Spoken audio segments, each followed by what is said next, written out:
Okay, hello everybody. Welcome back to Season 7 of the Crossmeet Chronicles. Previously in Kulthania, the PCs had learned from Ivan and from Grimm's clever questioning of one of the guards that many of the guards are being recalled from major cities and being ordered to the capital city for reasons that have not been given, and Ivan doesn't even seem to know. This has made the people very nervous, and Jasper has also mentioned that he was going to call for a meeting. He was going to rather have a town meeting the next day and explain it all. But the town is kind of a little bit on pins and needles right now with all these. There's tons of guards in town, but they're going to be leaving, and people are wondering what's going on, and answers are hard to come by. Now, Grimm and Balmera have made their way to the slag pit. Their plan is to meet with, I believe, Sven and procure some medicinal supplies. And meanwhile, Talrun and Jawdat are back at the 3. So it is the 16th of Leaffall, I believe, and it is about 8:30 in the evening. It's a cool evening, and we're going to start with Grimm and Balmera outside the 3. If you want to give us a brief description of what you look like, and then we'll go from there. All right. Well, Grimm is a tall, gangly-looking fellow. He's let me see here. He's over 6.5 feet tall, youngish, tan skin, black hair, toned but not overly muscular. And he's wearing clothes that are there's a lot of leather and dark cloth in it, and most of it is sort of patched together and not really any kind of cohesive look to it. He is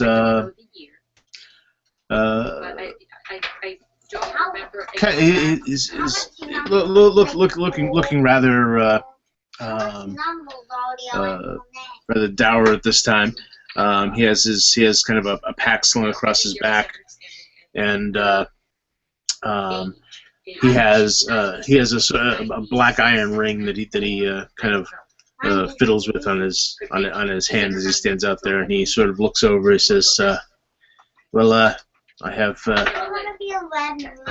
I might have a connection here with Sven. So how about you let me do the talking when we go in?"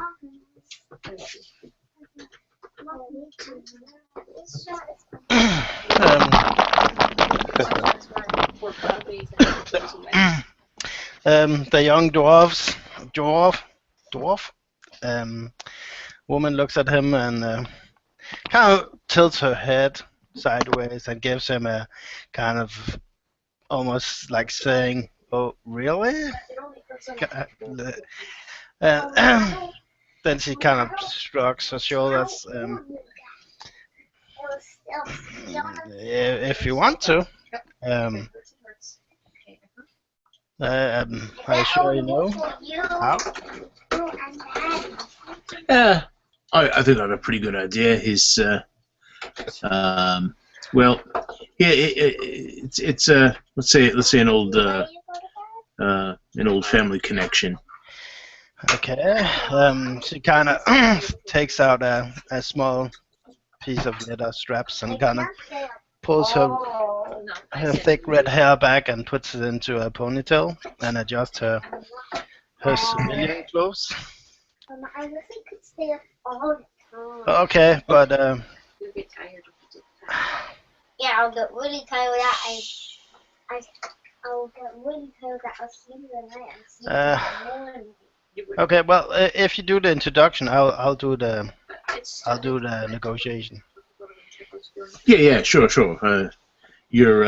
your deal. I don't want to interfere there. I'm simply trying to lubricate the situation, if you know what I'm saying. Well, lubricate away. Yeah, that's what I do best. adjust my hood and stride into the slag pit. Okay, so the slag pit is a fairly large two-story inn. It's solid, but it's not particularly pleasant looking. Inside, there's a mix of odors from very cheap perfume to booze, maybe a faint hint of sickness or urine. To the left, there's a gambling going on, there's a dice game being played, and there are several card tables more to your immediate left where card games are going on.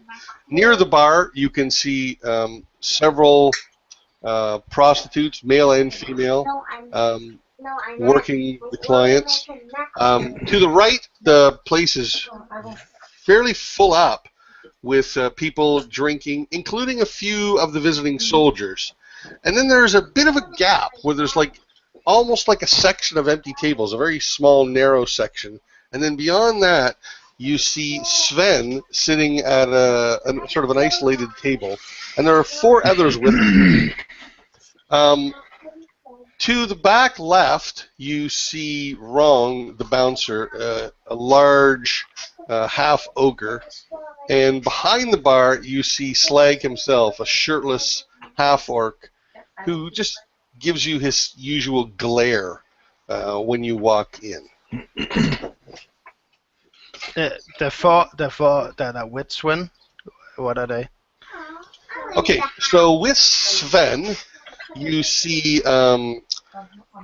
he's got 2 females close to him. One is a female gnome with a massive bosom. It's almost ridiculous. That probably is about 1/3 of her height, this way. And on the other side, there's a very short human female with straight blonde hair that kind of covers half her face.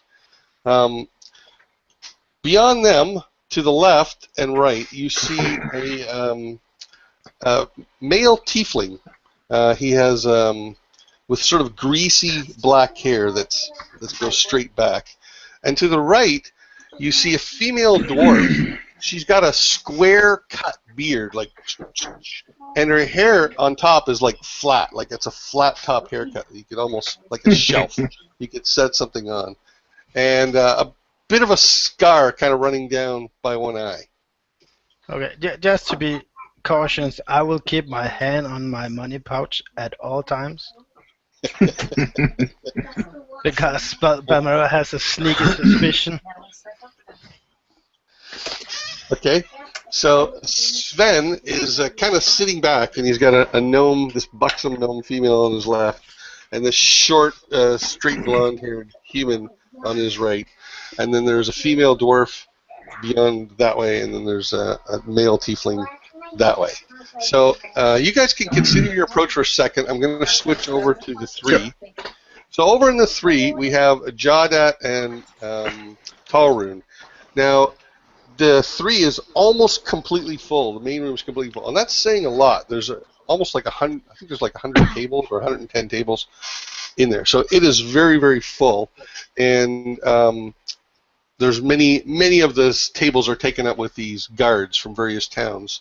They're all wearing the symbol of town guards, but some of them have smaller identifiers showing the city they come from. Some from the city of Cerner, which is directly to the north, and then some from Galthanor, which is even beyond that. And so you 2 are sitting there at this table, and Grim and Balmero left maybe 15 minutes ago or 10 minutes ago, something like that. So if you guys want to tell me a little bit about yourselves, what you're thinking, what you're doing.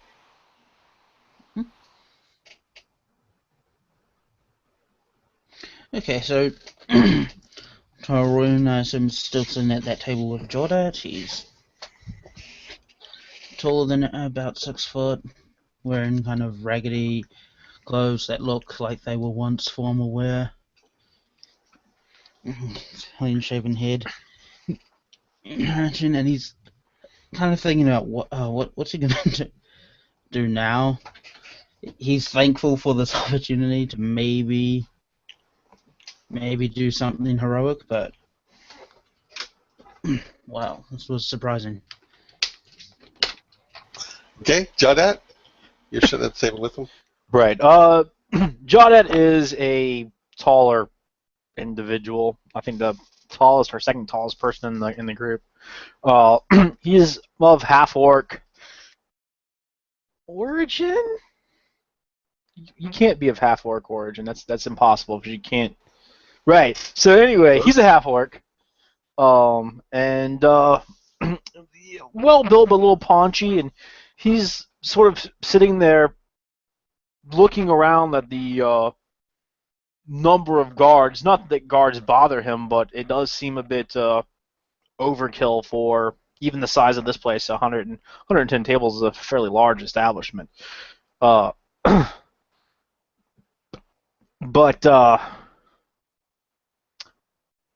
all he's really thinking is this sort of mixed emotional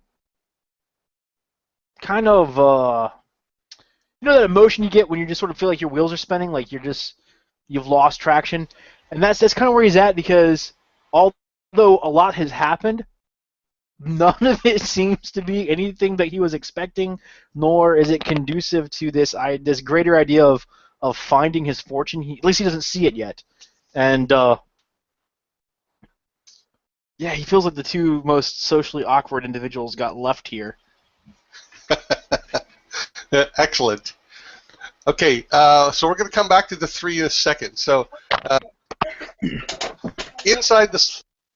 It is. Oops, sorry.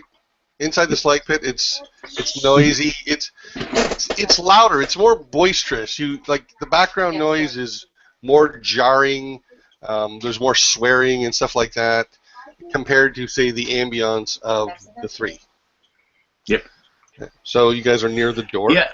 Yeah. So I'm gonna walk confidently towards Sven, and not in a aggressive way, certainly. You know, my hands are loose and relaxed. I have a smile on my face, and as I approach and sort of see him, his eyes sort of glance up towards me. I give him sort of a deep bow, and I say, Master Kaneem, I've been looking forward to meeting you. I've heard a great deal about you, sir. Okay, so when you get about 3 or 4 feet from the table, the female dwarf with the square haircut and the beard stands up and sort of goes to block your path.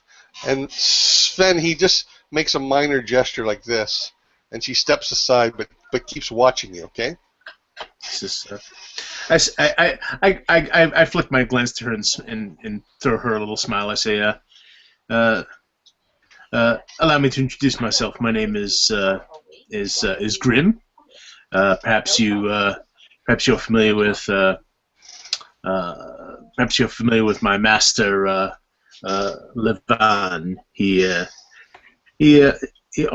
operated a bit to the north of here, and he gave me your name as one I should trust in this fine place. I've found very little of that so far, and I'm looking forward to seeing if that's true. Okay, so Sven, he pauses, looks at you, looks at Balmera. He sits back, he's sipping his drink. He looks over at the gnome, he's got his arm around her shoulder, and he's sort of looking down at her cleavage. And without looking to you, he says, you knew Levan.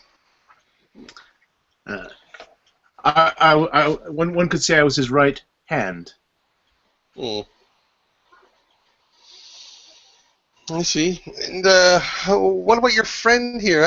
It seems to me I've heard that you've been stirring stuff up in this town. I think it's probably more fair to say the town has been stirring us up. We've things have been rather unruly here, more unruly than I was expected to believe. But as to my companion here, I will let her do her own speaking, of course. But this is Lady Belmira. She has given me a great deal of assistance, and at least so far, I kind of glance back at her. I have no reason to mistrust her. She is in all honesty, one of the reasons I have sought you out this evening. She has some business, and I thought you might be able to help us with that. I have some other business as well, but it can wait till we've had some drinks, perhaps. So he takes his glass and he looks up at her, Lady Belmera. Why not sit down and keep your hands where I can see them? We'll have a talk. But Belmera winces when Grim says that, almost like his words are hurting her, and she was looking up and trying her best with a smile to Sven, but kind of looks down, confused at her feet, and looks up at Grim, kind of like with a puzzled look, and looks down on her feet and kind of shuffles in and takes a chair and pulls it out and just kind of falls into it. But the massive weight of a door kind of goes quick, almost threatening to break.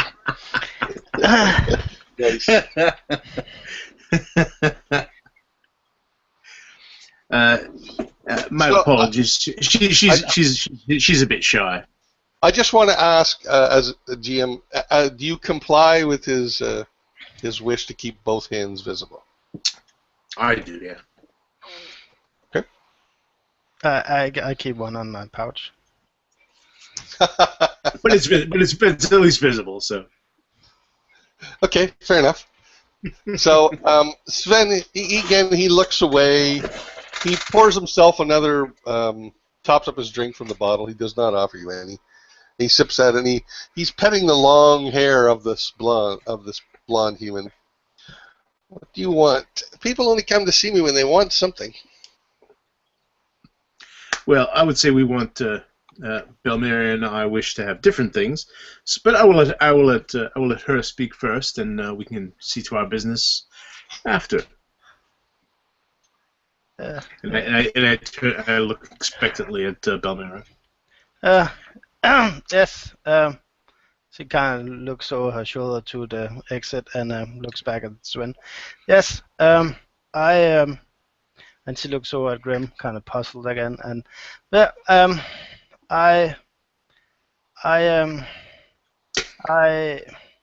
she kind of puts her hand down her pocket and kind of rumbles through it, and she picks up this empty pouch and she fiddles with it a bit and kind of struggles with the strings, and and she reaches down and she takes out a dried piece of mushroom. The female dwarf beside you is chuckling at your social struggling kind of thing, your awkwardness. Yeah, she looks at her. That doesn't help. So she looks down and buy more, and she just puts it down. Seeing her awkwardness, I kind of. I was gonna say, he looks at you like. Yeah, I kind of lean in. I say, well, it's a good thing she's got more going for her than her personality. You know what I'm saying? And I give him a wink. And so Sven takes another sip. How much are you looking for?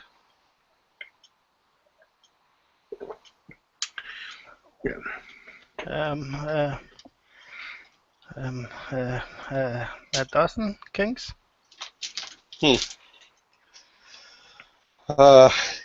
He gestures to the male halfling, and he calls him over, and he whispers something to him. He covers up his mouth so you can't see what he's saying, and he whispers something I'm sorry, not the halfling, the tiefling.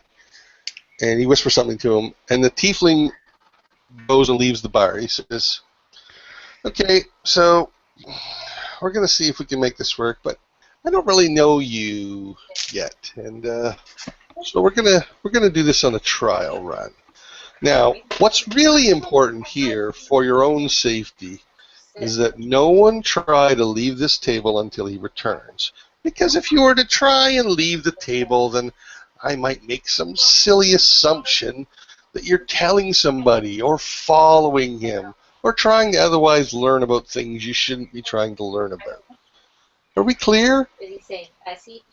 I smile and say, well, I have no reason to leave. In fact, if you know the management here, I could use a good drink. It's been a long night. Bamera just nods several times while she's. As she regains her posture, she kind of reaches out and takes the one mushroom she has left and puts it into the pouch again, and continues nodding. Now, the second thing is, in the future, don't come to me for this. You can talk to Mekla directly. Yeah, of course. This for myself, this was a courtesy introduction to let you know I was in town and that in my connection to Master Levan and. Yeah, you see, now you're off to a good start. Now I will offer you a drink because that's respectful, and I respect that. We're gonna cut back to the 3. Sure. Okay, so back in the 3, while Torun and Jawdad are sitting there, you see the guard who you knew as the commander, as he was. Remember, he was that one dwarf was getting a little lippy, and he kept telling him to knock it off. So you see him. He's giving orders to his men. He's telling them, "Wrap it up. We're leaving." And so there's some grumbling and some quickly downing of drinks and some shuffling of chairs. And then about 30 guards stand up and make their way out of the 3. As they are exiting the 3, about half of them get out. And you see Ivan kind of making his way through them to come in to the 3, and then the rest of them leave. And he goes up to the bar, and he orders a bottle, and then he approaches your table. He is out of uniform at the moment. He says to you, "Can I sit for a minute?" Sure, no problem. So he sits down, and he actually has 3 glasses, and he pushes a glass towards each of you. He pours himself a glass, then he shoves the bottle over to you. I fill the glasses of Jawdad and mine. It's a hornet's nest in this town now, and I don't know what's going to happen tomorrow. People are wondering, people are scared, and I can't really say I blame them. Takes a drink. Well, the mayor says that he'll be hosting a meeting tomorrow, didn't he? Yes. And what do you think he's going to tell them that's going to make them all suddenly calm down? That they are leaving? Yeah, but, well, they're taking most of our guards with them. So, I mean, they got to be wondering, you got to be wondering, I'm wondering, why are they calling all these guards? Why are they stripping the cities to the bare bones? Well, is clearly something that requires more people. I don't think they're thinking about the consequences of what they're leaving behind. Well, is not much different than when we have dogs that watch over camels. Sometimes you have to move dog to other pasture, and yes, that means that camels in other pasture might get attacked by whatever. But if your prize camels are in this pasture, you sometimes have to take dogs from other pastures and put them over there.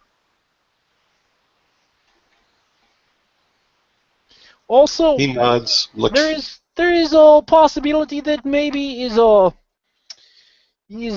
larger issue wherever they are going.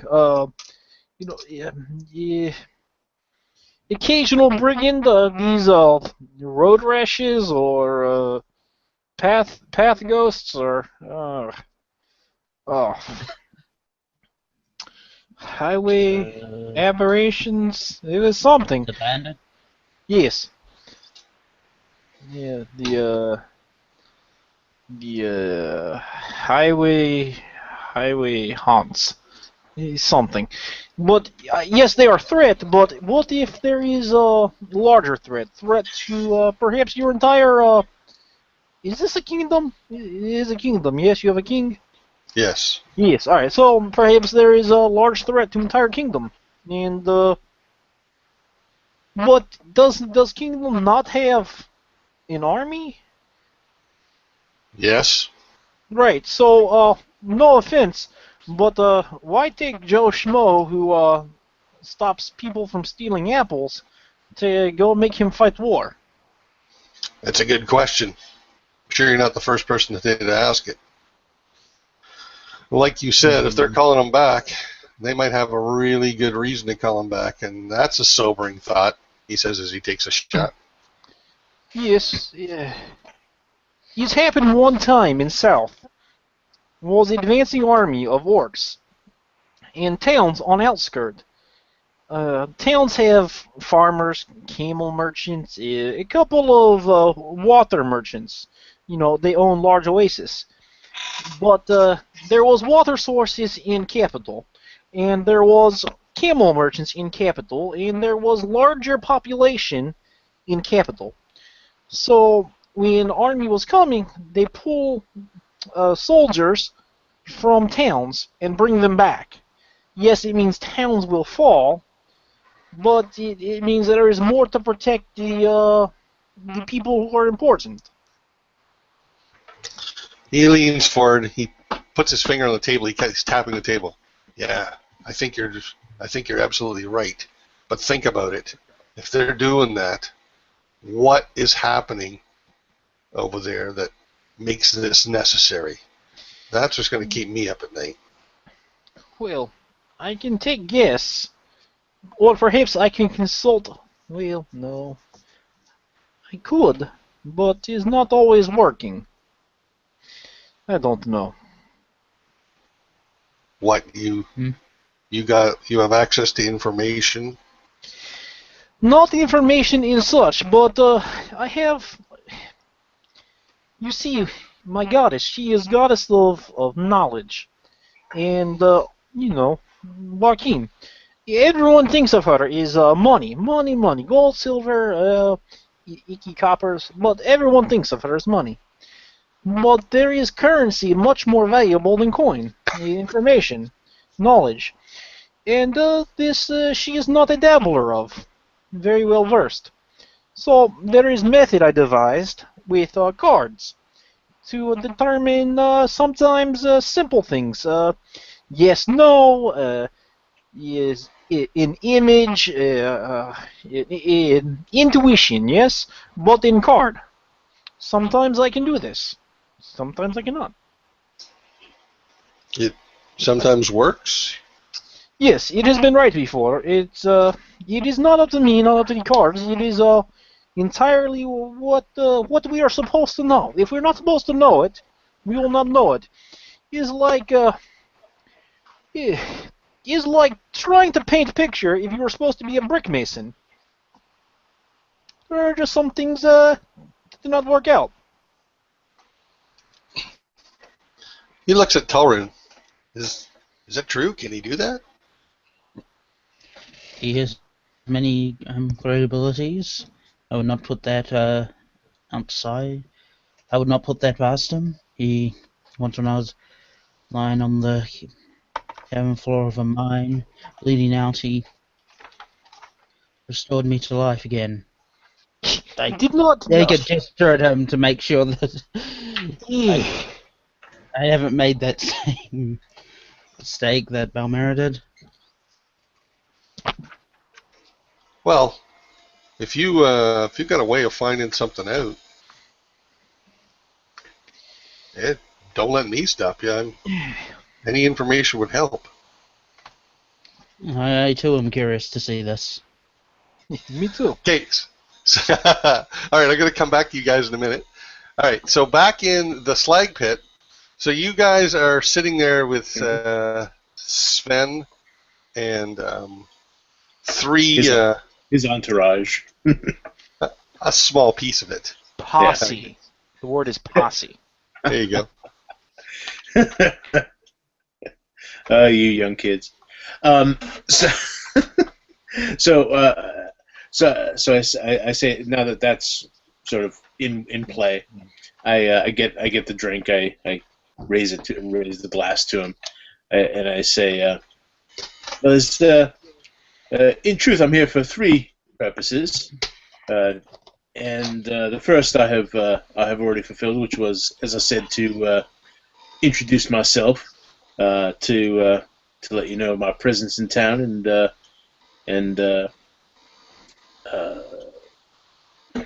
and that sort of thing. The second is to also pass on the information that myself and several others who I trust are in the market to begin earning some gold in the area. Where I've come out into the world to seek my fortune, as it were, and the fates have drawn me to this lovely place, and so I'm not suggesting that that you need to do anything about that, of course, but I'm simply stating that this is one of my purposes, so that you're not surprised when I'm seeking employment from various sources. That being said, should you have said employment opportunities, please consider me as an option. The third reason I'm here is more current events. Let's say I was over at the Three there recently, and I couldn't help but notice there seems to be a large exodus of town guards from this lovely city, and rumor has it they're being recalled toward the capital. And as someone who is looking to set roots in the area, I must say I'm mildly concerned about it. And I was curious if you, as an upstanding member of the community with clear ties in all aspects of it, might happen to know something about that. So when you toasted him, he didn't toast you back directly, but and while you're talking, he's sort of looking around, but he's still listening. And he says, well, again, you see, you've only been in town a few days, and your friend not much longer than that. And I don't know you that well yet, so I'm not willing to share everything I know with you just yet. But I'm always looking for more diggers and scroungers, so if you're interested in a job, you'll be contacted in a few days, and you'll be given some details, and you'll go talk to some people, and we'll see how that goes from there, and maybe you'll earn yourself a few coin. Well, I appreciate that. Certainly, I expect no preferential treatment. In fact, when I write to my master, Levan, I will surely share how kind and generous you've been. He's a man of some note, and I think it's important that he know that you're a man of quality, as he recommended that you would be. He's smiling the whole time. Make me an insight check, please. Sure.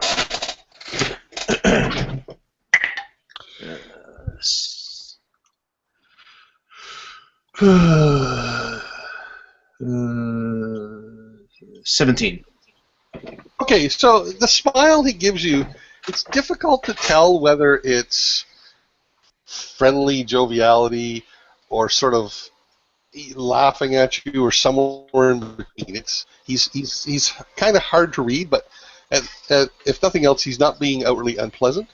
Yeah. And he says, it's good that you mentioned your propensity and desires to me, because, again, doing certain jobs in this town without me being in the loop on it is really not the healthiest thing you can do.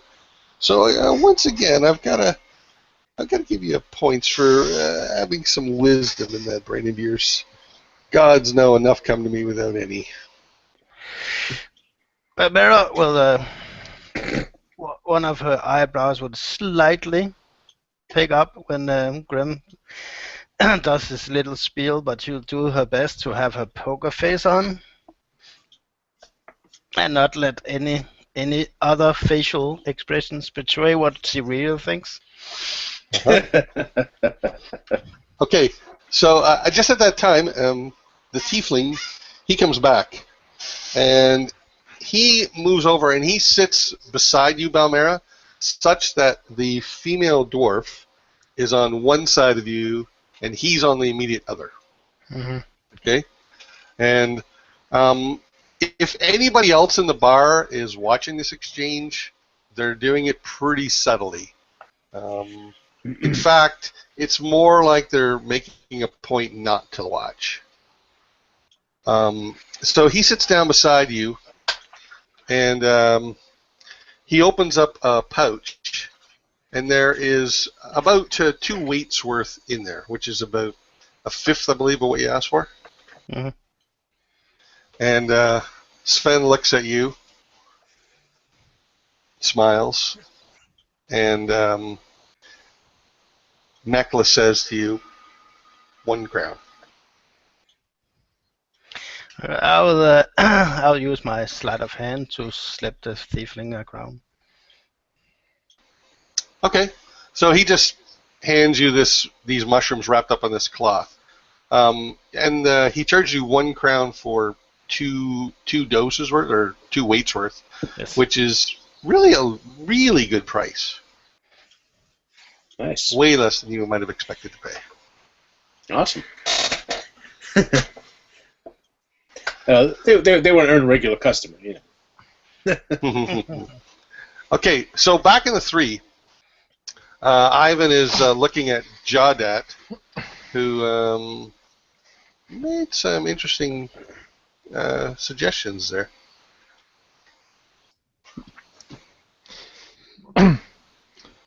So can you actually do this, Jordan? Oh, right now? Yeah. Yeah. I don't know. What does it entail? What do you have to do? If you can't do it now, it's... No, this is not much. I don't think. As I try not to, I'm very bad at it. So Jada will produce a stack of cards out of one of his packs, and they're about maybe 8 inches tall by about 3 inches wide, and they're well worn and bent, and there's creases and all sorts of damage to them. Some corners are missing. These are what I use. Is not like smithing or is like more like is more like dancing, but dance that no one has danced before. It's not right, it's not wrong. It's just yes, we see what happens. Yes. Ivan reaches out. He picks up one. He kind of looks it over, sets it down. Are they magic? Is not called as magic. Is notion of item being magic is parlor trick for a wizard or sorcerer or what is those nasty things? Warlock. Is understanding that magic is an effect in world that is like happiness or sadness, is like love, is like living or dying, is not something that we can physically see. We cannot do this, we cannot control this, but we can experience it, and when we experience what happens, we call it magic. So, are they magic? So are you going to do it? Or? No, I'm going to talk about it. Shut your face. Now, I think for this we will not get a very clear answer, but perhaps some idea.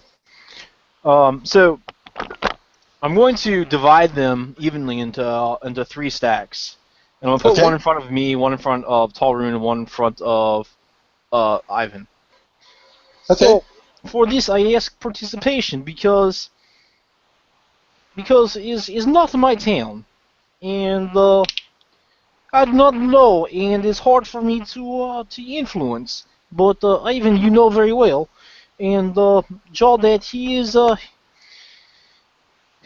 well, if it was just two of us, it would look like a card game. So I give Talrun some cards, and Okay. so we're going to begin by flipping them over, and as I turn them, I'm going to I sort of, oh yes, and I slide that card over, and oh no, yes, and this is, oh, this must be turned this way, and as I go through it, I'm going to occasionally lay my hand on a couple of the cards, and there's going to be this faint smell of a sandy beach, and I'm going to use the mending cantrip to put them together where I've torn them so that they will bond. Neat. And I do that, and one of them I'll just, oh, no, and I rip it in half and set it to one side because I can put it back together. It doesn't matter. And so as I'm going through, I really have no ability to do this whatsoever. Not yet, anyway. But yes, so yes, Ivan. And what I'm gonna do is I'm gonna lay out the cards, and so what he's gonna see is a farmer card, and a castle card, and then a sword and shield card. And those are going to be the ones that are going to be sort of bonded to each other in a row in front of him. And there will be the card that got ripped in half is a death type card. It's a skull with a sickle sitting over. I tore that one in half, and that's sitting off to the side. And as I lay them out, and then there's a one that's a coin pouch that's off to the side, and I look at him and I go, you know what this means, yes? What is this telling you? This is your town. Just look at He seems interested, but he's shaking his head like, no. No, don't think. Look at the cards. Look how Joaquin has laid them out for you. This is your story. It is your town. It is telling you something. All you need to do now is tell us what it is that you do not know that you know. Is the death card? Did he see the death card? He did, but I tore it and set it to the side. Like it's near him. Like it's the two pieces are on top of each other near him, but they're not mixed in with the cards that are active to him.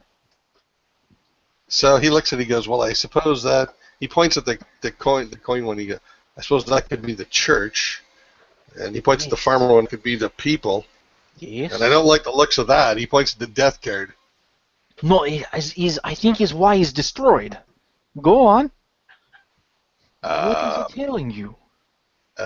Well, I don't know what's going on. That's what it's telling me. No. Think. You have been guard long time. Do not think with. And I reach over and I tap him in the forehead. Do not think with this. And I put my hand on his chest. Think here. This is what Arkeen is speaking to you. This is why she has chosen these cards for you, Ivan.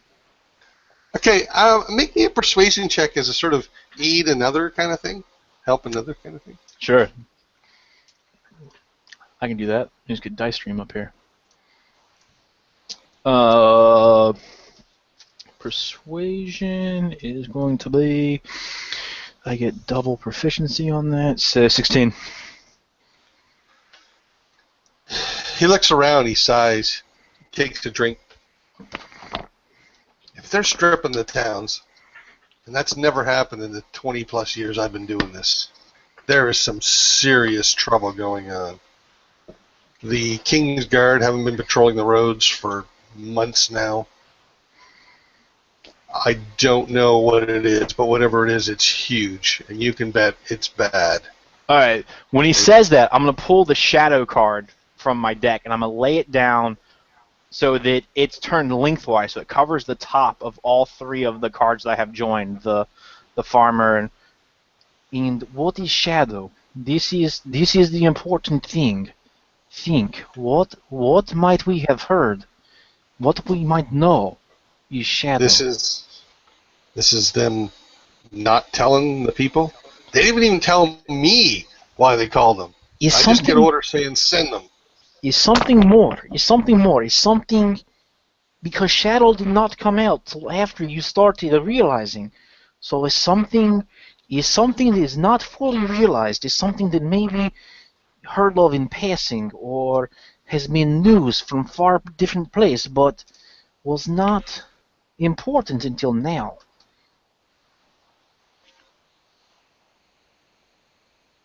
He looks at me. He smiles. I don't know. What is it? Tell me.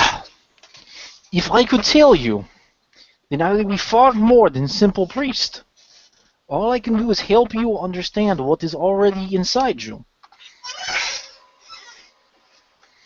He takes a drink. He looks at Tyrone. What do you think?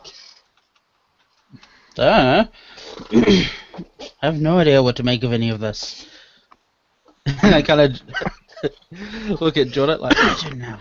My turn. All right. He leans forward. He says, "This is interesting. Is there more you can tell me about it? And I have something else I want to ask you as well." All right. So I looked at. I have expended all of the cards that I had in front of me, and I've expended the ones that are in front of Ivan. That's how he sort of built this picture. And then I turned to Jawdat, and Jawdat also has 3 cards that are in front of him at this point. Okay. So I'll let not Jawdat, Talrune. I'll let Talrune tell us what those cards are. Cool. No. Mm-hmm. Alright, Alright. So I flip over one. Were the cards already flipped over? No, they're all face down. You're turning them. Alright. I flip one, and it appears to be some sort of like gesture with like a traveling pack, but the card itself is like upside down.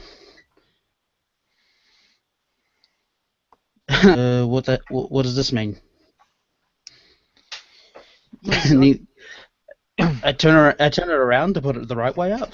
No. You must not. Hmm?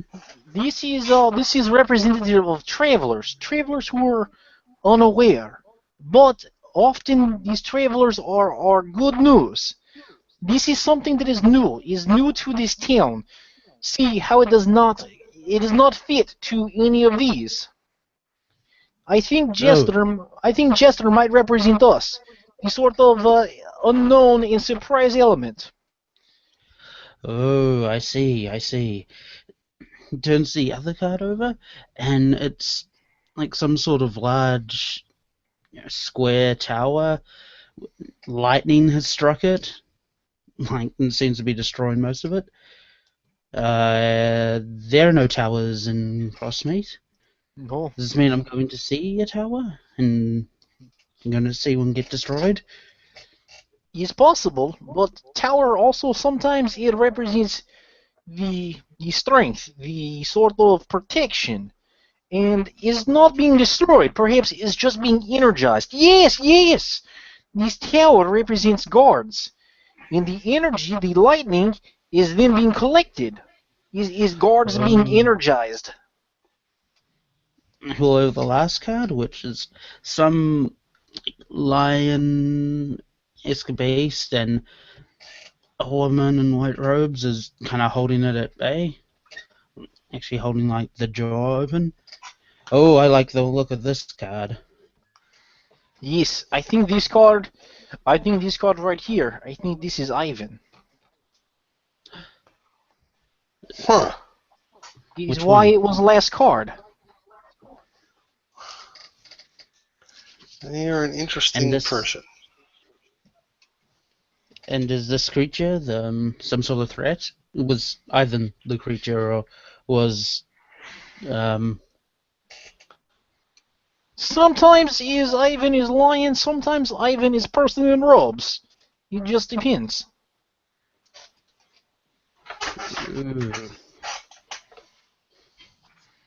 All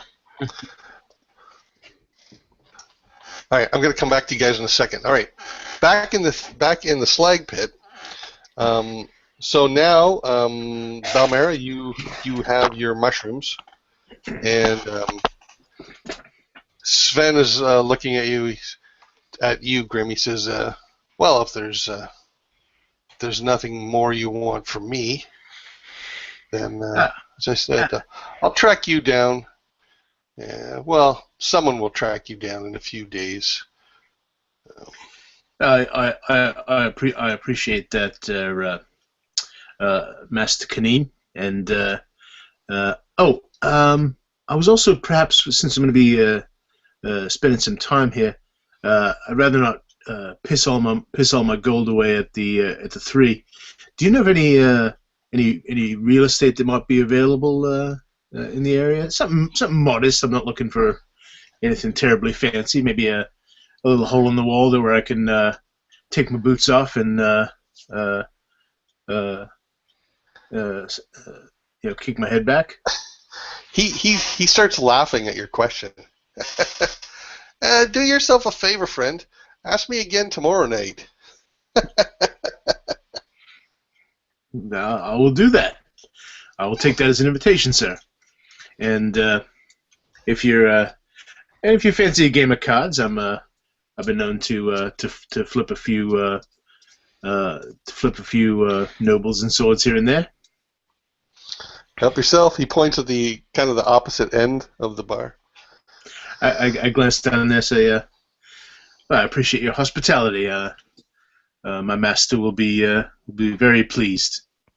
And I get up and I give him a little bow and kind of I gently sort of grab Bilmera's shoulder and kind of guide her to her feet and try to steer her out. Yeah, she gets up and kind of does a half bow, half curtsy, half changing her mind mid-motion and getting up. And following Grim outside, doing her best with the poker face smile. I assume they go outside. Yeah. And she kind of, when she got outside and they closes the door, she turns to him. Why did you tell him that? Sorry, what part? There's a long conversation in there. Well, I mean, he wasn't supposed to know that. No, what? Which part? Well, you told him about. She kind of lowers her voice and leans in and kind of takes his shirt. A bit more forceful than it's pleasant. And she realizes her own strength. She kind of eases up on the grip.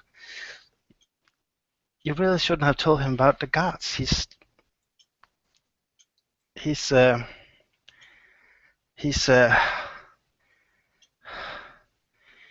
Calabash. He's trouble. He's a bad man.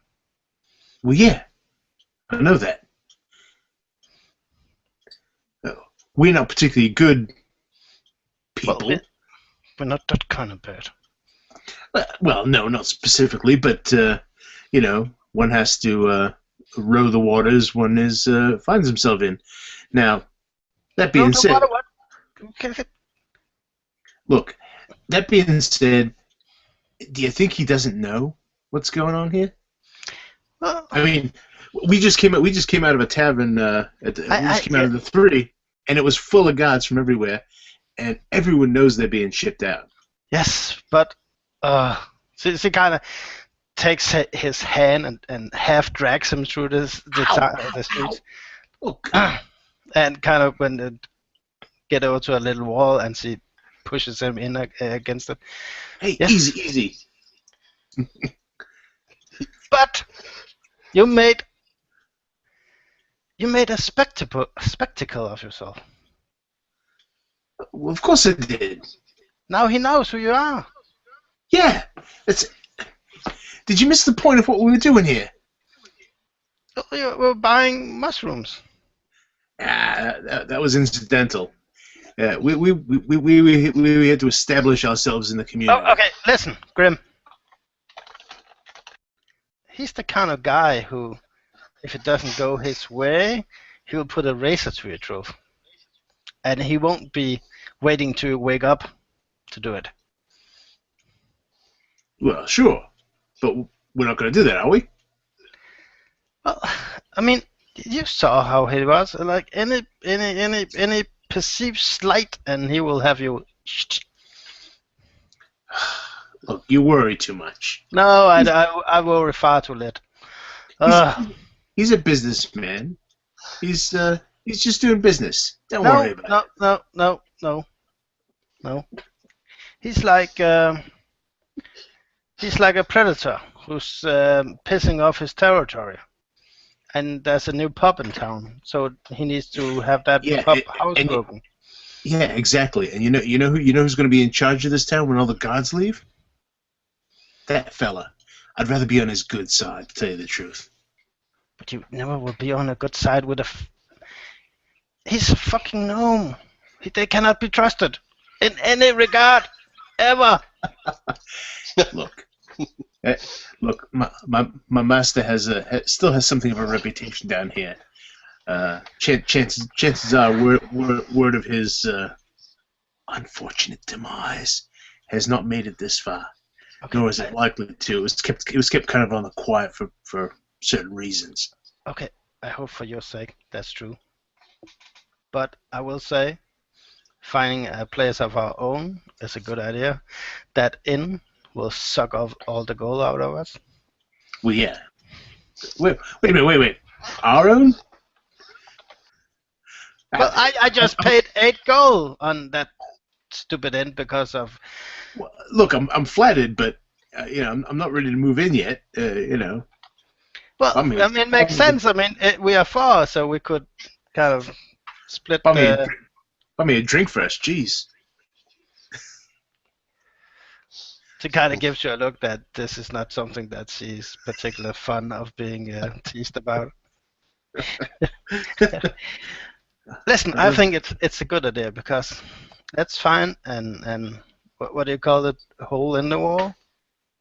And we're not gonna take Swen's murder hole in the wall.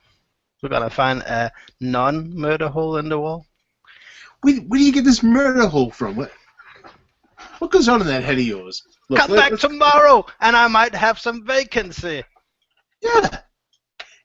He's obviously going to talk to some people. Look, you're way too suspicious. Let's go see what trouble our friends have gotten in, and get them out of it if we can. Come on. Yeah, well, with a bit of luck, there, maybe they burned down the city and got arrested from infernalism or something like that. So we start heading back with the 3. Okay. I was just thinking what something Steve said earlier, infernalism without a license. Okay, so back at the 3, Torun and Jadad are sitting there with Ivan.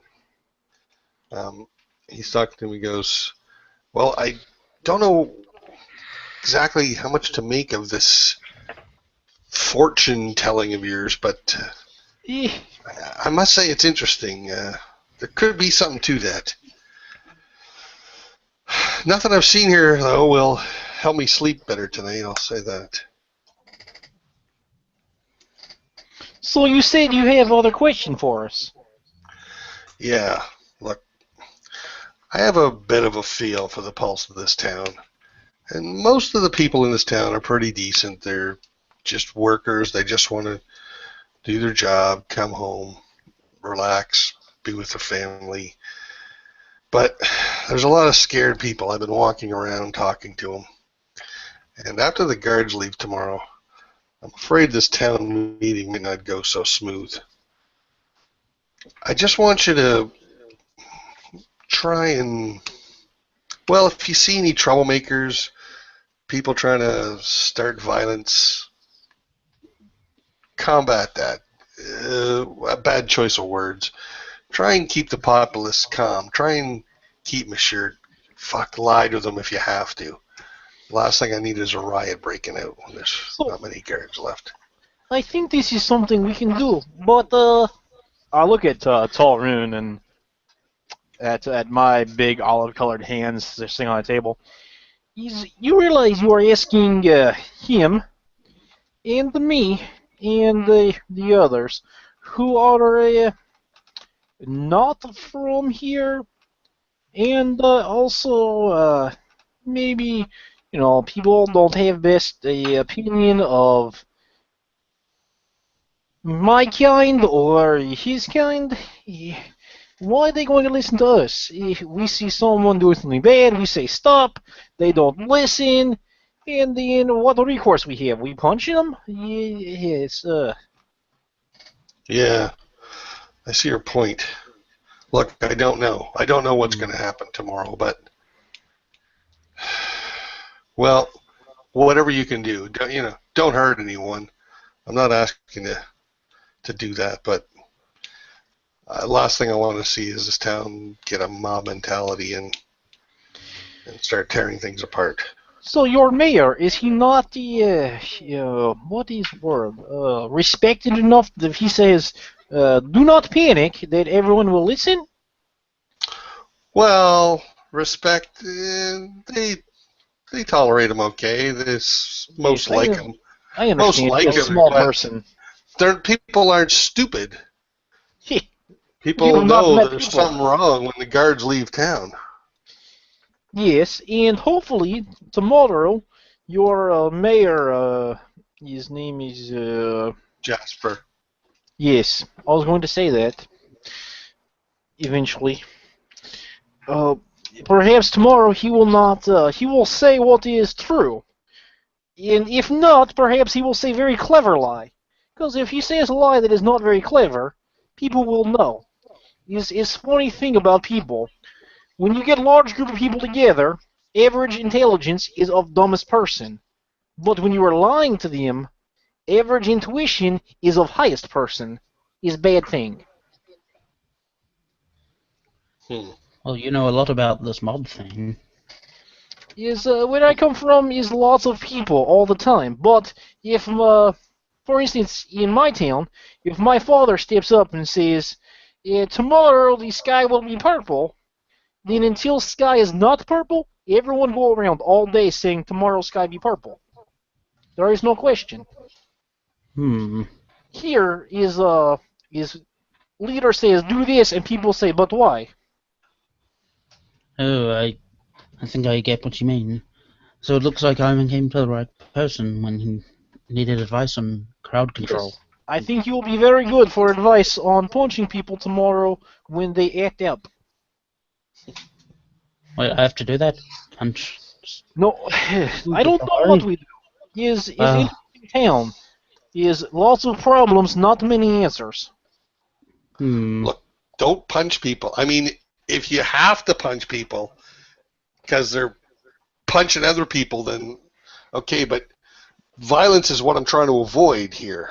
Right, so perhaps tomorrow you should talk after the mayor. Oh, I'll see what Jasper has to say. Yeah. No. It's not what Jasper has to say. Is this your town to protect, or is this Jasper's town to protect? Well, I'm in charge of protecting it. He's in charge of running it. Great. And tomorrow, it does not need to be run. It will run every morning. Cows get up, they go eat grass, farmers milk cows, so on and so forth. It runs self. Tomorrow, town will need protecting. And it will need protecting from the very, very scary source of bad guy, itself. This is your job. At least if guards are leaving and you stand up and say, I am staying, because this is my town, there will be some sort of recognition of this. I am staying.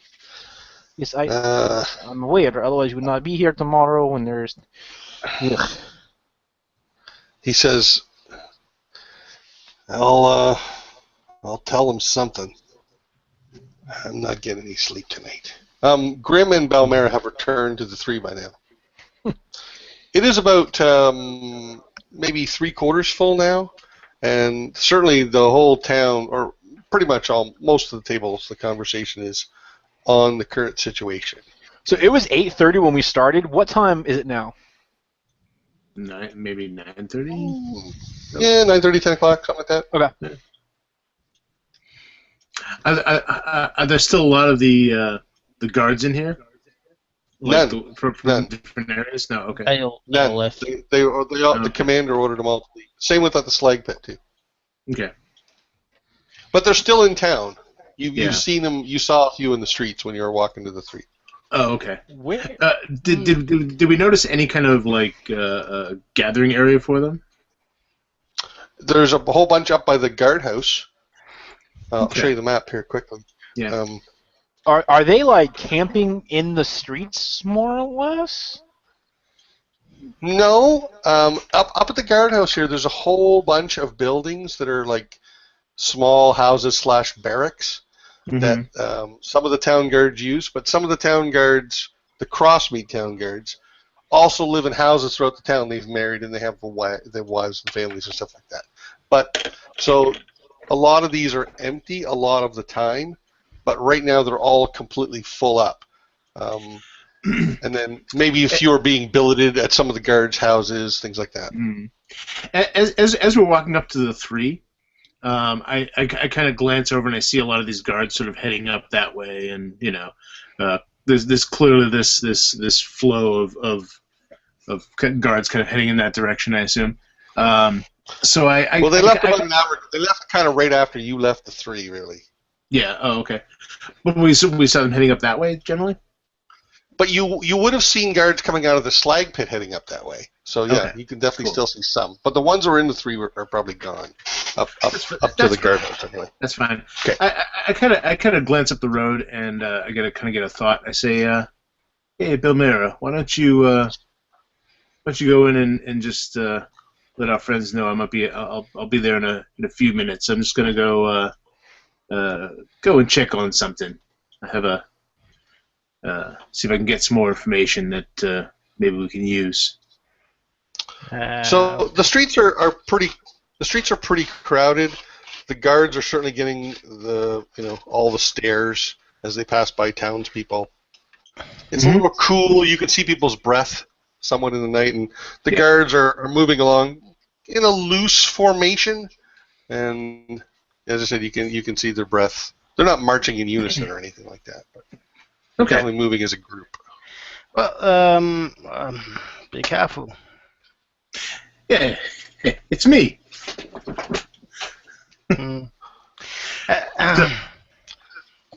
She goes into the tree and looks around, looks at the regular table if her 2 companions are there. Yes, I was sitting with Ivan still. Yes, there. She kind of sighs. Kind of rolls her eyes and she goes over to them. Ivan looks up at you and he slides his chair over, a few inches to make some space for you at the table. She sits down, takes his chair out, sits down. So, what have you been up to? Talking. What have you been up to?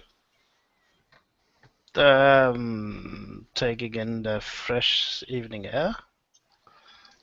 Oh, make me a deception check just for laughs. Yes, make a deception check so we can laugh at you. I got 10. Okay. Oh, I rolled it twice. I'm just taking the first one. Okay, so Ivan looks at you. Fresh air. Uh-huh. Uh-huh. Uh-huh. Uh-huh. So, all your friends are moving out tomorrow, huh? Keep it down, but yes. Do you have any ideas of how to maintain order? Yeah. I feel like we went over that a few hours ago. But why are you talking about that when I'm not here? You're always talking about stuff when I'm not here. Jeez. Well, okay, I will assume it's taken care of then. So, Grim was suggesting that we should get... that's us, not you, Ivan, so just to be clear. that we should rent a small place to live. Maybe. Moving in, are you? What? Wait, is what? Well, I mean, this place is nice. They have nice potatoes. They have good ale. The meat is okay, a little too overcooked, but what can you do? It's the human flair. But it's expensive. Mm-hmm. So if we went, what is this world equivalent of going Dutch? Would that be going halfling or something like that?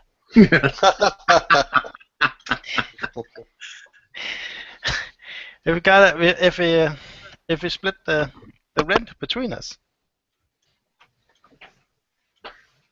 Mm-hmm. Ivan gets up from the table. He says to Jawdet, "Remember what I said about tomorrow. See what you can do, and if you can explain it to her, maybe she can help as well." Yes, and you also think about cards and what they mean. If anything comes to you middle of night, yeah, I think we are sleeping here still, unless we are renting house. But you let us know. Yeah, I'll. If things calm down tomorrow, I'll talk to Jasper. He usually knows what places are for sale and handles that side of things. I'll let him know you're looking for something. But seriously, if anything triggers in brain about what you saw on cards, you let us know. It's important. Yeah, well, I won't be sleeping much tonight anyway. Good. Give you plenty of time to work on speech for tomorrow. He leaves. He turns and leaves. Did you play cards? Oh, no, never mind. So what do you say? Rent a small place?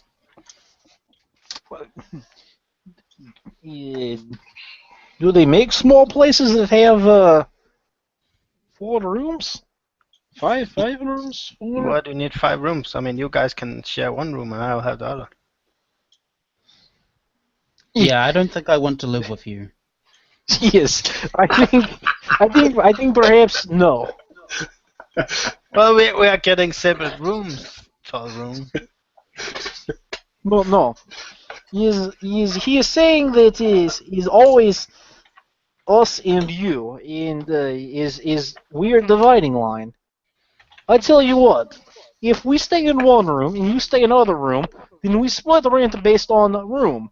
So 3 of us, we'll share the price of one room. You pay for other room. That's hardly fair. I mean, no, it's completely fair. No, Yeah, I don't I'm think actually surprised you even know the concept of that word. But what are you talking about? I paid for the feast we had last night. Indicating that you don't understand what fairness is. We would all should have pitched in ourselves. You clearly have a skewed idea of payment. In fairness, most of bill was ale and other drinks. Yes, fine. We can talk about getting place to stay, but yes, where is I'm going to have to write down names. He had some stuff to do. I'm not sure what. Oh, yes, Ivan just left. not Maybe. Ivan. Grim. Graham. Oh right. Forgot about him. I'm sure he'll be back. He wasn't doing anything dangerous last time you saw him. Nothing involving furniture, right? I mean, he was walking down the streets alone, and in this town, yeah, it could be considered dangerous. So, yeah. Well, there is some of this whatever it is left over that Ivan bought. Would you care for a glass? Sure.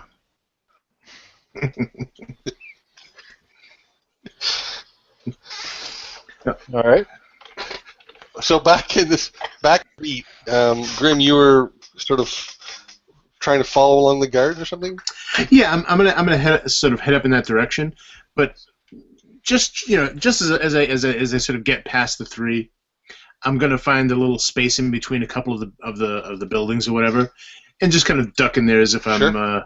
I'm gonna take a leak somewhere. Sure. And and as I do so, I kind of like pull my hood up and my cloak, and I kind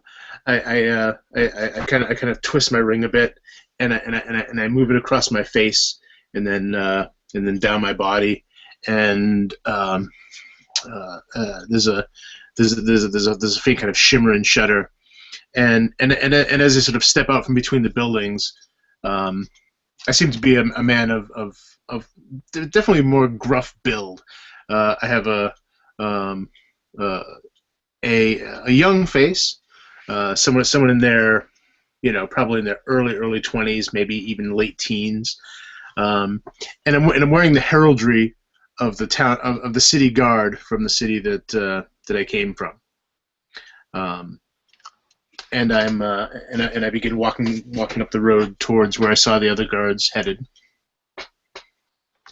Okay, I just to familiarize me with this spell, like, what does it do? I thought at first it was just the face thing. It also does the clothes too? Yep. Does it do height? Yep, it does. Disguise self, it takes care of your appearance, your clothing, your height. You can go increase or decrease by about a foot. You can get heavier or thinner, that sort of thing. Cool. You can change your body type, gender, whatever. It's kind of an overall sort of appearance thing. What's the duration? 1 hour. Okay. All right. So you appear as this, and so what kind of heraldry are you looking to wear? Just kind of that of the town guard of. Darn, I forget the name of the town I came from. Anrock? Anrock, yeah. Okay. So you'd be like 3,000 miles from home. Yeah. Okay. Mm-hmm. Absolutely. Okay. And so, but again, I put on an extreme. I mean, I'm not old to begin with. I'm only in my mid-20s, but I put on a particularly even a younger kind of face with like a hint of a 5 o'clock shadow, but not a very good one. Kind of like a high schooler might grow a beard sort of thing. Okay. As if I'd never shaved before, and so I kind of adjust my pack and I walk up toward the direction the guards are going in. All right, so they're all walking, and they don't really. They're sort of talking amongst themselves, like no one really notices you blend in. Okay, I'm particularly looking for someone who looks older and is not of this particular town guard. Okay, are you trying to single out maybe the commander among the group, the CEO of this? Yeah. Preferably someone who looks like they know what they're doing, or. Okay. Yeah. So that would be a dwarf. I'm going to say he's got brown hair, thick hair, and he is wearing the symbol showing that he's from a city guard of Gulthanor, which is in the northern, almost middle, near Dragovar, a colder climb, a bigger city too than Crossmeet by about triple. Okay. So I'm kind of looking around, like I'm looking for something, and I see him, and I kind of walk up to him and I say, Master, I have may I have a word for a moment? He looks at you. His eyes go wide when he sees that you're from Anrock. What the hell are you doing here? I'm trying to figure that out myself. I came with my sergeant. It was a last minute change. I wasn't supposed to be coming, but someone got ill and he needed someone to come with him, and honestly, I've lost track of him. Perhaps you can help. Why would you? Why would you and your sergeant be coming here? We're headed back your way. I wish I knew. Well, we didn't start out there. You see, we were on. Well, it was an assignment to the south, and we received word that we were heading back north immediately. Well, I've not seen anyone from Anrock around here. Oh, You're lost, no. lad. You can Oh, no. travel with our company. We're leaving in the morning for Bryce. For Be Bryce? ready. I truly have to find him. I'll get last for sure. What if we need to catch up with you? Where are you meeting somewhere? Catch up. You'll be traveling with us tomorrow, lad. If you're a member of this army, you're a member of the army, and you'll respect this rank. He points at his armor. I nod vigorously. Absolutely, sir. Absolutely. I meant no disrespect. I take a deep breath. I've just been. I just don't know what's going on, sir. Yeah. Well, we'll get you back. Back to the area. You find yourself a billet and stay close. He turns and he starts to talk to his men again.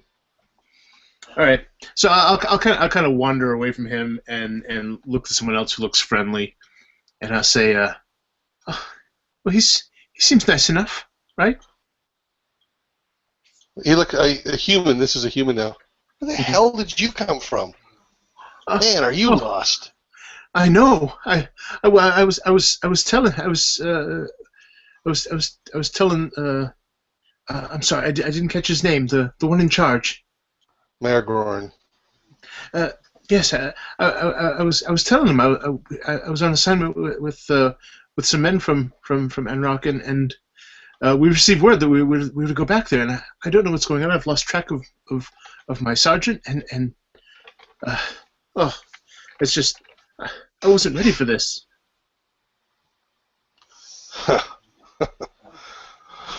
Well, kid, you better get ready. In fact, you might want to fill out your will along the way. I my eyes widen and say, Chuckle. What? I kind of lean in conspiratorially. Say, what are we getting into? They haven't said, but you can bet it's big and it's shitty, and a lot of us are going to die. Yeah, I was noticing some of the heraldry from everywhere. Are they bringing everyone in? Look, kid, don't even think about running. Better to die fighting for the kingdom and fleeing from it. I can't run. My family's back up there. I'm not going to run. If something's going on there, I need to be there. But I just wish I knew what was going on. So do we all. Yeah. Captain says we got orders to go there. Go to the front. We're going to front. Oh yes, I know. I'll be going, but I'm just I wasn't expecting this. Well, thank you. I appreciate you listening to me. I feel better now, and I kind of just shake my head, adjust my pack, and I kind of wander off into the darkness. Okay. No one's really watching. They casually watch you, but yeah. As I sort of turn my back toward everyone, I just let the spell drop, and I kind of like lean over to brush my pant leg off, so when I stand up, I'm much taller than I was a moment ago. make it surreptitious, and then I'll start heading back toward the three. So back at the three. Is there anything more you guys want to do tonight? Say, talk about, discuss? Nope. Not particularly. Okay. So Faye comes by, and she's smiling, looking around her busy establishment. Oh, a busy night, dears. Will you be staying for the night? Would you like to find rooms again? I look at Torun and then I look at Faye. Yes, Torun would like a room as far away as possible from me. No, Hopefully- no. It's just the room for four. Yeah, the four-person room. Okay, dears. And breakfast in the morning? What time is the meeting in town tomorrow? I think Mayor Fanber said midday. So after breakfast, then yes, breakfast will be great. Okay, dear. You can settle your bill in the morning. That's okay with me. You've been here before, and you're good customers. After she walks away, perhaps we Okay. could talk to the other lady who works here about sleeping in her attic now that the furniture's dead. Her grandmother's place. Sleep in her grandmother. So you have a spare room then? Well, there's no beds in there. If there was beds in there, they would kill you. She does have a point there. But yeah. Yes. After town meeting tomorrow, when we figure out where all the yards are going, then we can talk about house hunting. Okay, I've been thinking about a way we could make some money legally. Well, go on. Well, maybe we should wait till Grim gets back, if he gets back. So, were you playing cards before? No, not playing cards. Just using cards. Oh. For Yes, just a bit of advice. But why? Is it something you want to play as cards? no, from what I know, cards often involves people cheating and losing money. Yes, so you're saying you're proficient at this. No. But I knew someone who were, and they used it to, well, make money. Yes. Well, I guess as soon as Grim gets here, we can discuss tomorrow and then go to sleep. We can assume Grim has returned by now, if you like. Okay. Sure. I will. I'll come up to the table and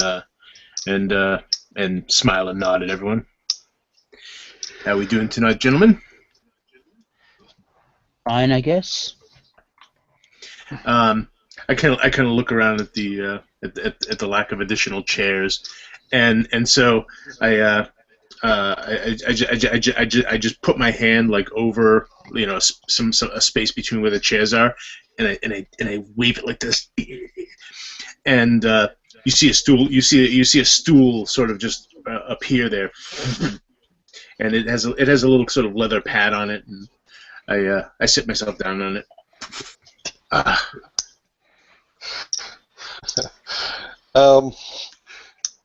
Show off. So while he sits down, you hear, you smell rather a very faint but noticeable smell of like manure, and you see Ron, the stable boy, standing there by you, Jadette. Yeah, that pony of yours. You still want to leave it in the stables? It's going to be 3 more Collins.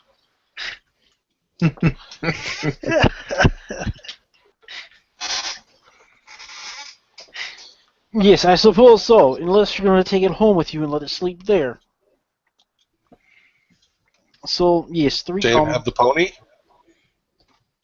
Huh? You're saying I can have it to take home for my own? What? You are a troubled child.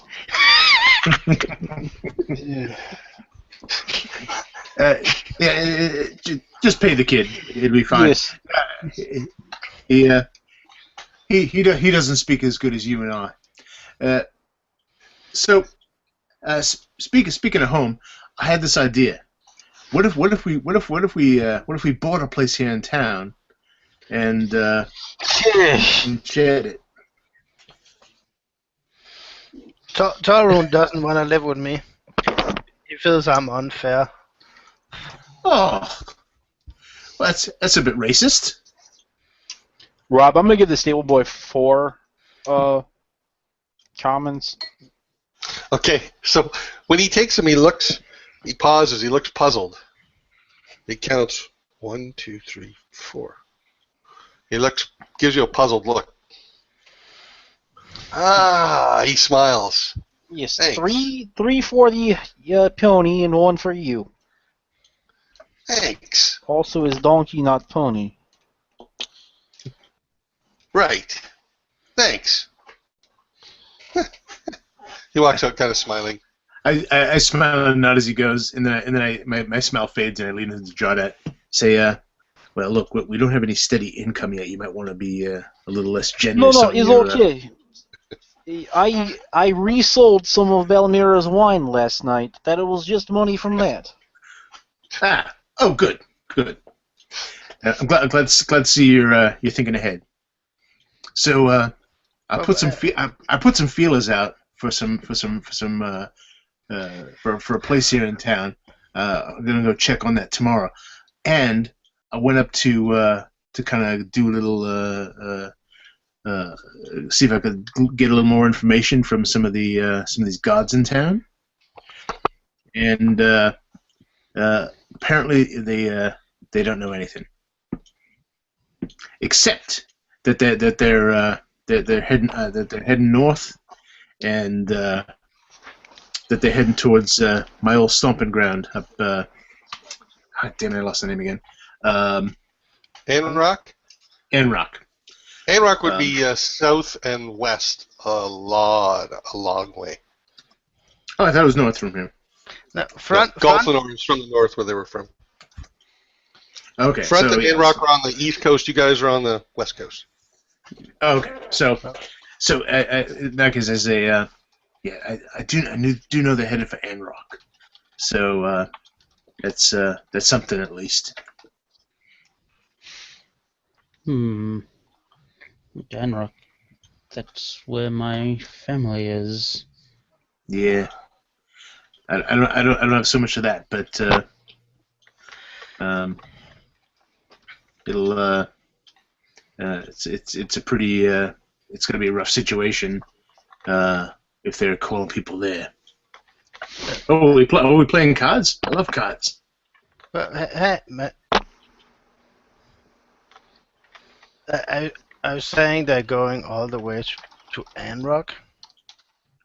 Well, that's what they seem to think. So the one in charge wasn't talking much, but I talked to some of the other fellas, and they didn't really seem to know much what was going on. So they're gonna be away for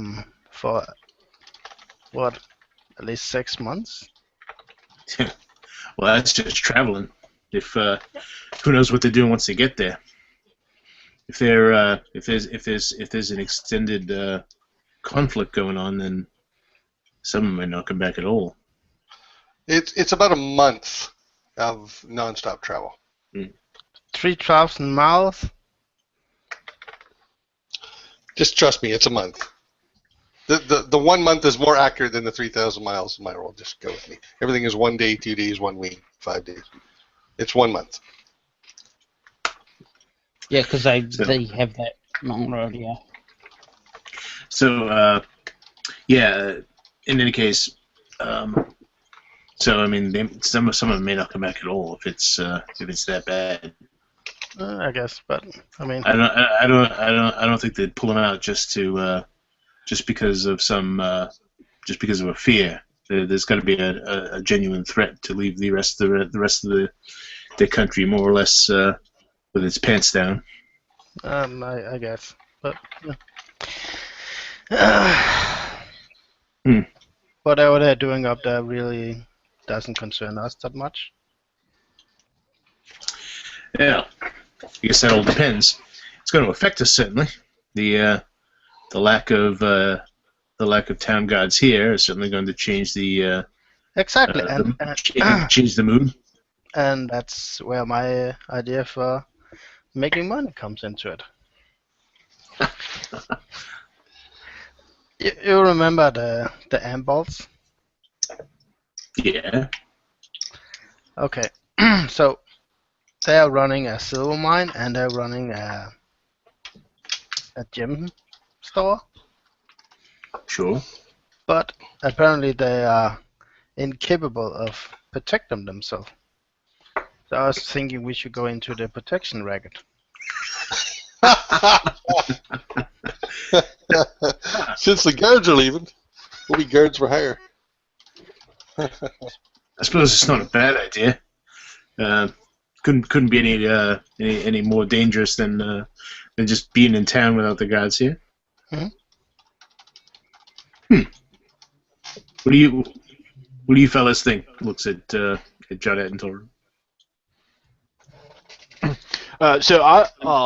Jawdat's leaned over to Talroon, and he has his fingers, and he's tapping on one of the cards on the table, and sort of to low to Talroon. You see, Taylor is symbol of Anrock sometimes. It was truth.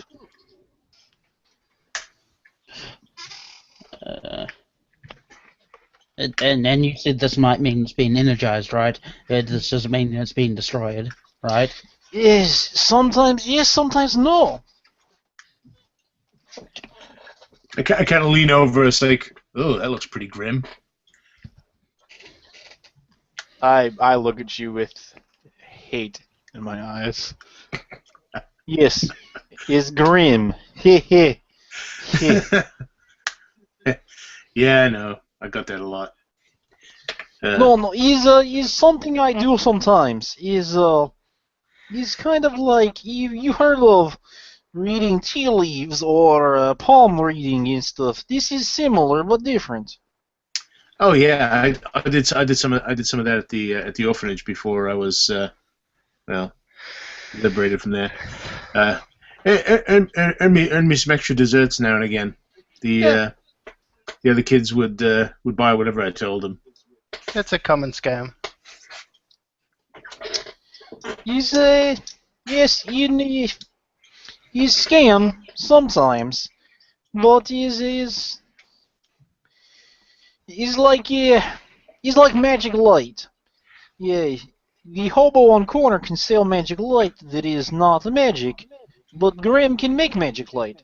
It all depends on who's using it. Okay. So, what does your card say about us making a lot of money? These are not the petty questions you ask of it. Making money is easy. That is up to us. Were you not a priest or servant or whatever you call it of the god of money? Everybody's always gold, silver, Yankee coppers. This is all they think of, Joaquin. There is a separate currency in this world. It is knowledge. Okay.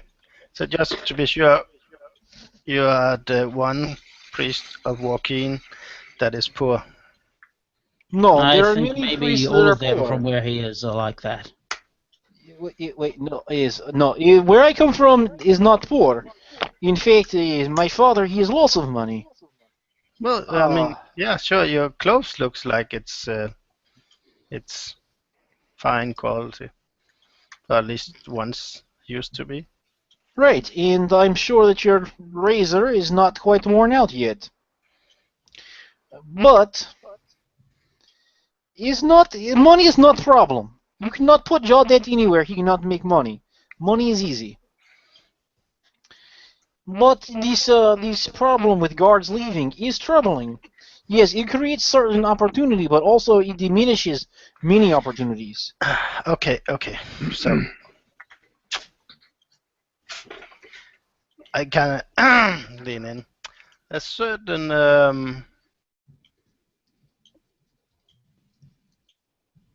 forces in this town who might take advantage of that situation. Of the guards being gone. Yes, I imagine there is. So the question, we could kind of take advantage of them taking advantage of that. We could if we knew the town, but we don't. And the people who will take advantage of it know it very well.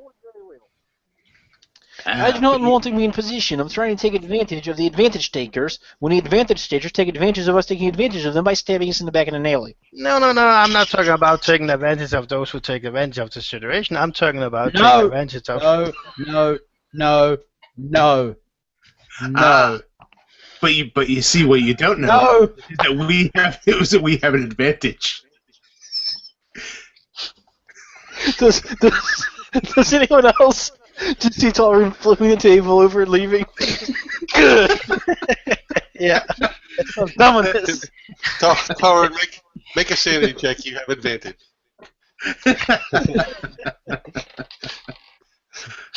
I rolled a 16 and a 14. You're still saying. Barely. Look, we can discuss business after town meeting tomorrow. It could impart lots of knowledge that might change plan. Yeah, fair enough. I'm ready to go to bed anyway. All this negotiating with criminals gives me a headache. What? What were you and Balmero talking about? Nothing. Don't worry about it. I get up from my little stool, and even as I step up, the stool just vanishes. And this little puff of gray vapor. When the stool vanishes, you can't help but notice one of the other patrons of the bar look at it and go, "Ah."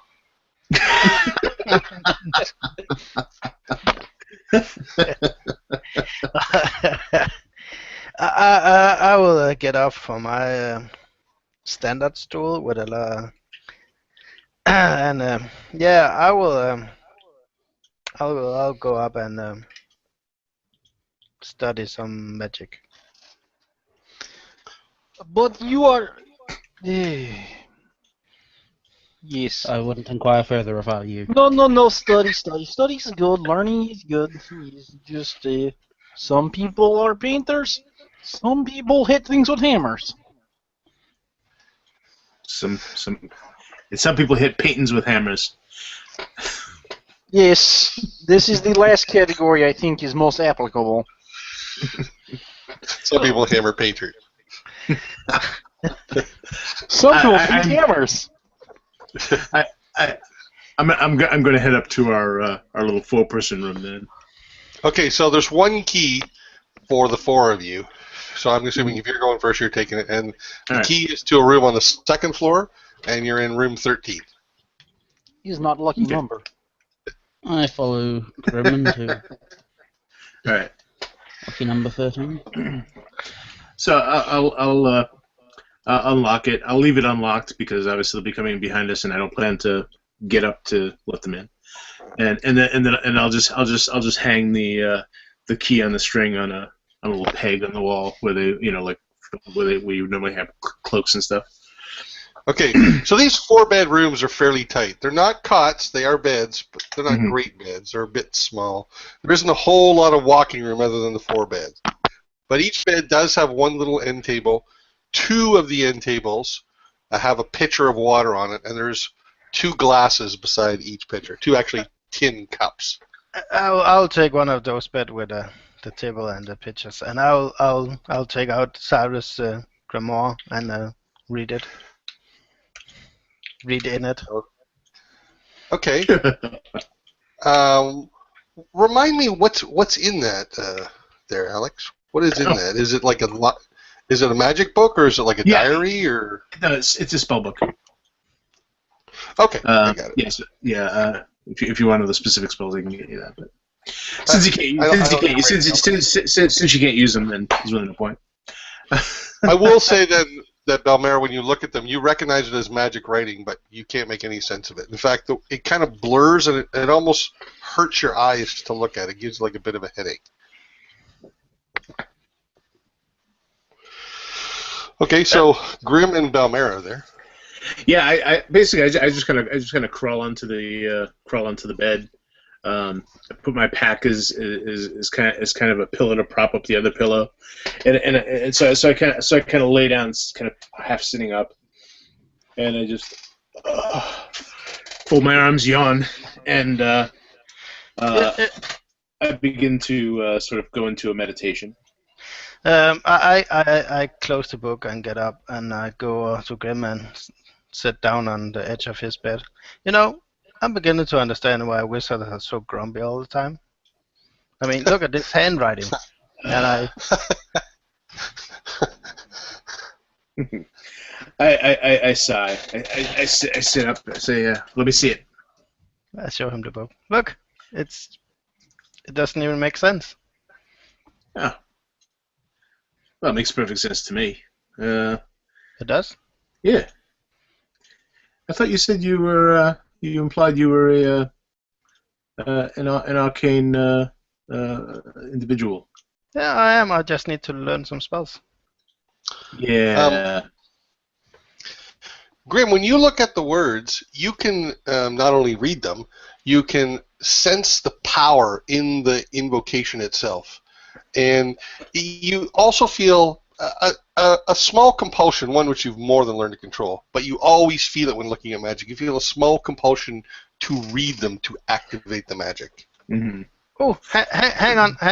She goes over and digs into her backpack and takes out a tiny pencil and comes back. So, and sits up in the bed next to him. What does this word say? And she points on the word. I look at it. I say, well, I tell you what, I'm really tired tonight. If you'd like, if you let me hold this, I can transcribe it for you into words you can understand. How about that? That's cool. I put down the grimoire and I put the pencil on top. So you'll do that for tomorrow then? It might take a bit longer than that, but I'll get it for you. Although you will have to supply the ink and paper. Well, doesn't grow on trees, you know. Just write in the markings. Well, actually, it kind of does grow on trees.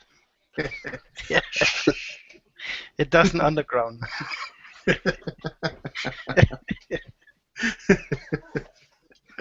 So I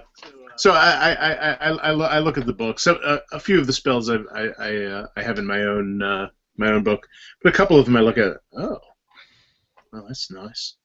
And I'll just kind of tuck it in my pack next to my other one. Sure. And I got a little write-up I'll send you on Read Write Magic to add them to your own spell. Yep. So what do Talrun and Jawdat want to do? Well, Talrun's just going to turn in for the night. Okay. If you guys don't want to accomplish anything else tonight, then we'll jump ahead to the next morning. Yeah. Well, Balmero will spend about half an hour asking Talrun why he feels that she's unfair, and go into great lengths and details about how he feels that and why he feels that and how it doesn't apply to her. Wait, can you repeat that last part? Did you ask how it doesn't apply to her? What? Yeah, she'll defend her position. Oh, okay. I thought you were asking me to describe why he finds you unfair and explain why it doesn't apply to her. Well, if he replies, she'll defend her position. So to make it. Talrun will literally just repeat what has occurred over the past few days. Do you tell Balmera about Ivan's request? Probably not, but not because I'm trying to. Talrun wouldn't, not because he's trying to keep it secret or anything, but because it was literally the same request he pretty much made already, right? Yeah. Okay. Yeah, it doesn't seem like more information. Well, okay. Except use violence, but try to use violence in a non-violent way. I'm pretty sure don't use violence was high on the list. Excellent. Okay, so the next morning happens.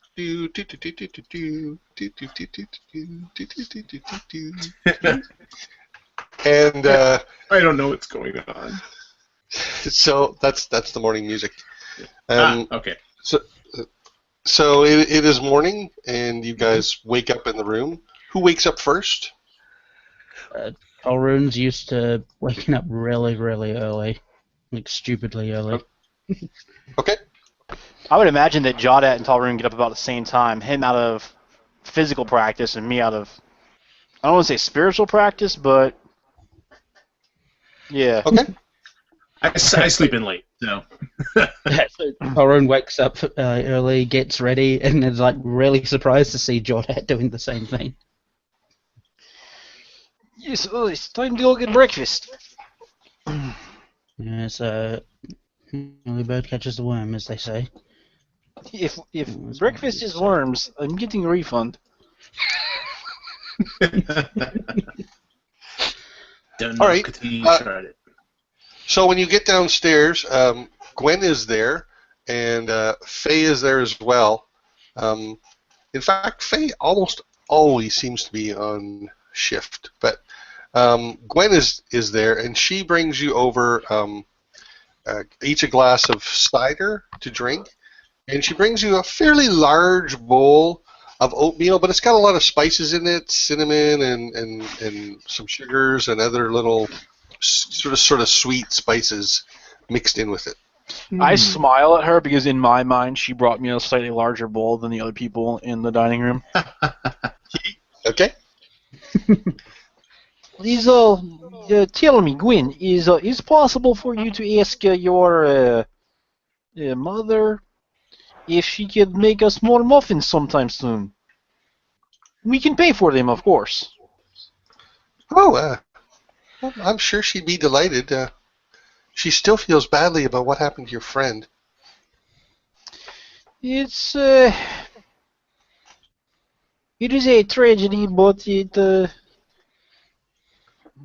I suppose it happens. I will be dining with her this evening, so I'll be sure to ask her. She leans in. She says, "I hope you don't mind me saying this, but well, you are the nicest of your kind I've ever met. You don't seem like most of your kind I've met." That's racist. Oh. It is, but she's a simple woman. He doesn't realize it. I appreciate this, and I lean in a little bit. I want you to know that you are much better than most of your kind. If only you would realize this. She perceptibly blushes at what you say, and she looks at the floor. Thank you. I will pass along your request to my mother. Enjoy your breakfast, and she scurries away. Grim and Belmar, you guys can join whenever you want to, really. Aaron puts down the bowl, having finished it all very quickly. Did you say something? No. I could swear that I heard something. No, What is it you think I heard? You heard me say? I don't know. That's why I asked for clarification. You heard the request for muffins, anyway. Yes. Yeah. Yeah. So, okay, I'm gonna head downstairs as soon as I wake up. I'll just splash some water on my face, and straighten up, make the bed a bit, since we'll probably be staying there at least another night, and I'll head down. The bed wasn't the most comfortable, but it was clean. More so than most inns that you'd find in most towns. Very handy. Okay. Yeah. So when you get down there, Gwen also brings you over a bowl and a glass of cider. Mm-hmm. And she brings a plate of thick, lightly toasted bread, like thickly sliced. Okay. She brings us like a small stack of this. Nice. I smile and nod, and I start eating it. Yeah, Jordan, I thought I heard you mention something about some sort of some sort of thing going on with the mayor today. What was that about? Today he is talking to town about why guards are leaving. Oh, Hmm. well, that'll be Or the guard interesting. persons in general. Yes, he's also I encouraged the Abraham. Ivan? I encouraged Ivan that he should also speak to people because politicians they come and go, but a guard who has been here 23 years, they have learned to trust him. People will think that the guards leaving is going to make them weak and target, and there is not any half-man mayor that's going to be able to stand up there and say, I will protect you behind my desk with this paper and pen. It does not work very well. Hmm. But a man who stands up in his armor that is dented from brawls in ballroom and is dirty from the same mud that they walk in every day. This man, he has a lot more ability to speak to people, not to their brains, but to their hearts, and say that they're still safe. I encourage him to do this. Whether or not he does this, I cannot say. And whether or not he will need to, this will depend on what the mayor says.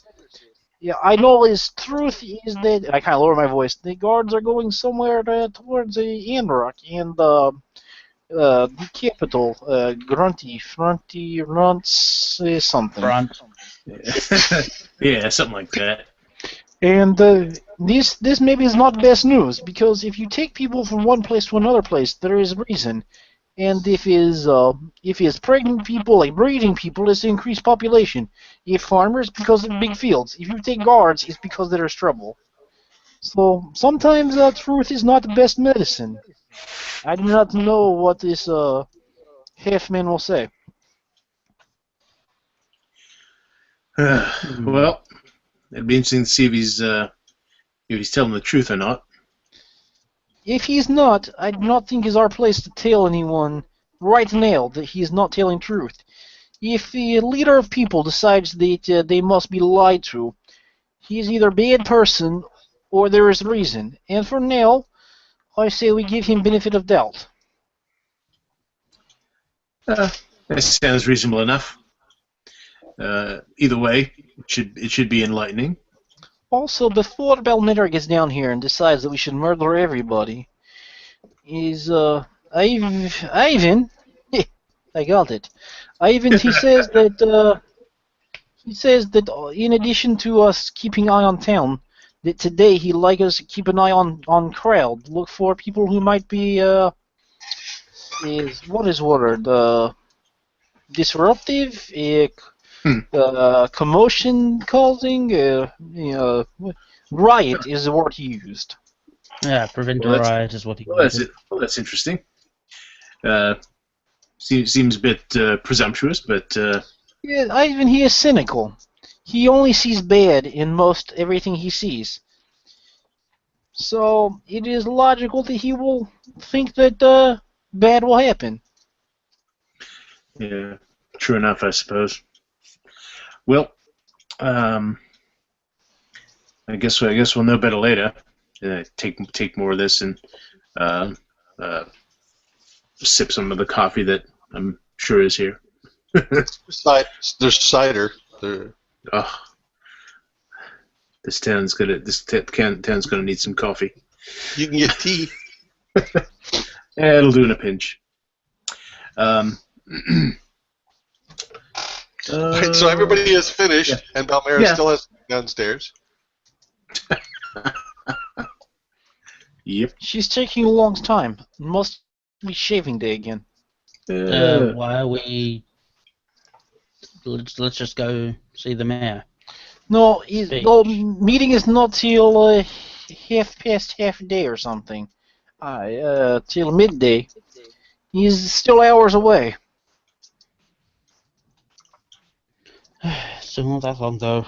Besides, if we leave Balmera alone, a drunken outburst is much harder to explain in morning time than nighttime. Ah. So from the Yeah. streets outside, you can hear the street noise gets a little bit louder, and you can hear the clopping of a lot of horses moving out in the street, a whole bunch of them. And the people who are dining in the three, most of them seem to quiet up to listen to what's going on, and a few even get up and leave or go to the door and look out, or go to some windows and look out. I myself go walk outside and see what's happening. I look towards Grim and say, the guards that are moving through town.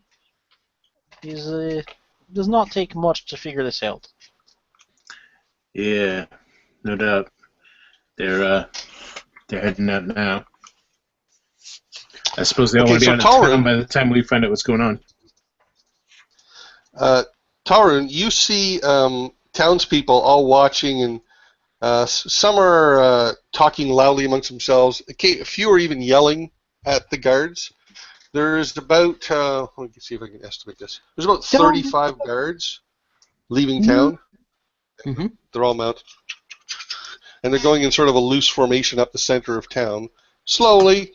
But there's a lot of people, as I said, talking, yelling, discussing amongst themselves. Why are you leaving? Where are you going? That sort of thing. So I walk back. Okay, so now the reality of the situation sitting in. Yeah, definitely. Barbara will come down the stairs, go over to the table, look at you. Oh, you already ate? There's a bowl of porridge there, not very hot, and there's some not very hot bread, and there's some warm cider there. Yes, I find breakfast is meal best eaten in the morning. She'll sit down and kind of poke at the porridge with a spoon and kind of push it away, take some bread. Yeah. Oh, it was a long day. So you still want to go to that meeting? I think it's a good idea, yes. It's just gotta be a long, boring speech and a lot of frightened people and a lot of pickpockets.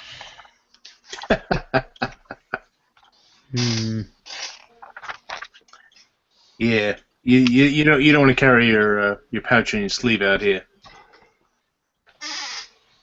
So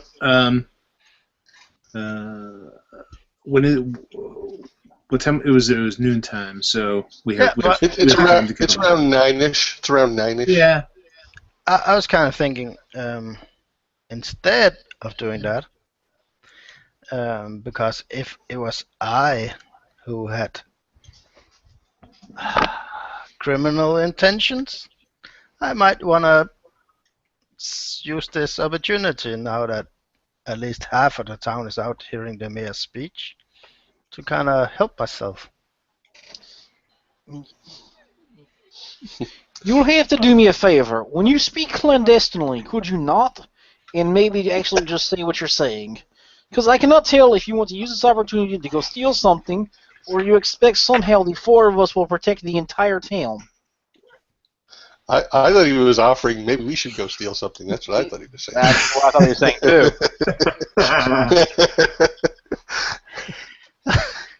Well, she tried to make it as what is the word? So it can be understood in both ways. Ambiguous? Yeah. Yeah. Well, it worked. Yeah. Well, extremely well. I guess we couldn't keep the entire town under control, but you never said if you want to do what Ivan told us to do. I mean, Grimmer and I already stopped one crime. Very good. And since you have some insider knowledge of pickpockets, then you will be very useful at the gathering. So you want to send me to the boring towns meeting? I'm not sending you anywhere. Well, you're the more. I mean, you're the what's the word, Grim? Smart one? No.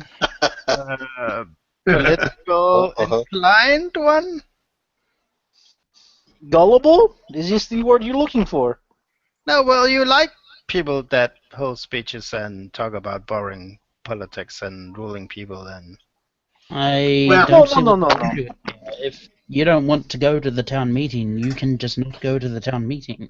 Well, I'm trying to find out if we're gonna do what Ivan told us to do, or not do what Ivan told us to do. Well, ask us to. Is there a benefit to not helping people in town?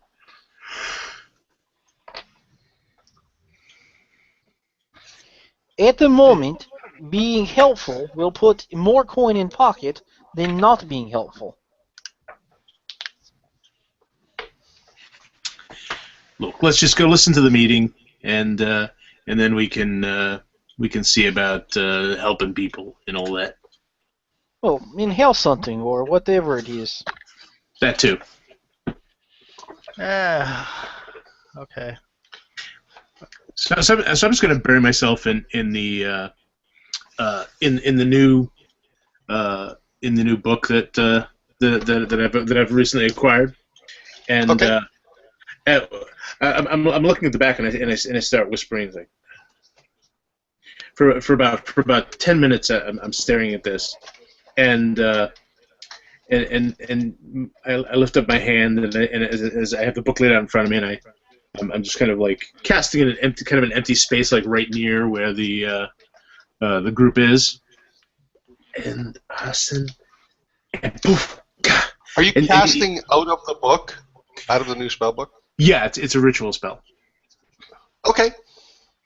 So what these guys see is absolutely nothing.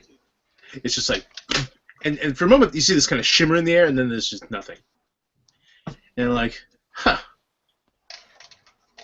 And I pick up the platter off of the table with the leftover bread and half-eaten bits of food, and I hold it a couple feet above the floor, like 3 feet above the floor, and I let go of it. And for a moment it like drops an inch and then stops. Huh. Okay. So that's what that does. Gwen comes over to collect the dishes, and she picks up the few on the table, and then she looks she looks at you kind of wide-eyed and takes a few steps back, and then she just leaves. Just walks right to the table with the dishes she has. She leaves the floating ones. Yeah, I don't know why she keeps coming over to the table. She works here. I don't know if you I was got gonna say, because some people work for their money. So I have no idea why she gave me an odd look, but Not you, the plates more. Well, yeah. Maybe you too. So but I'll take the tray off. I say, Elmira, come here. Sell these Elmira. magic dishes. Yeah, I say, climb up here, and I point to just empty air. I look suspiciously at him. Why?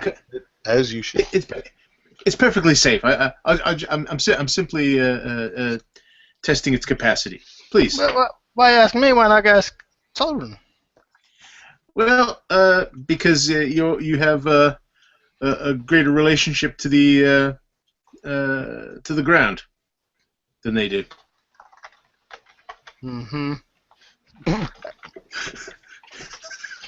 Besides, Tolerant has farther to fall than you do. Also a good point. Yeah, she kind of goes over and kind of pokes the air. You feel a flat surface that feels firm enough. And you're sure it can withstand it? I look down at the book and my finger kind of traces the a few lines. Like, yeah, pretty sure. I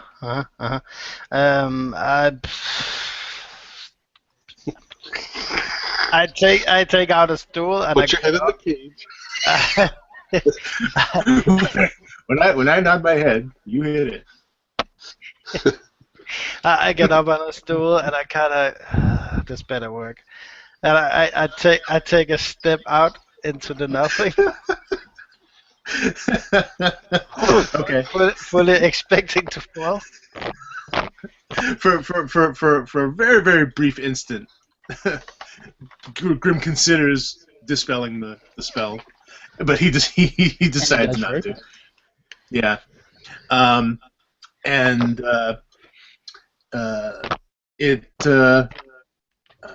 You don't weigh over 500 pounds, do you? No. Okay, so you're fine.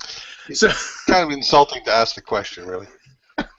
I was asking the player, not the character. But I mean, it does weigh 240 pounds, so it's. Yeah, it's fine. So as you step on, it has a little bit of give to it, almost like you were stepping onto a firm, but there's a little bit of give to it, and it moves ever so slightly.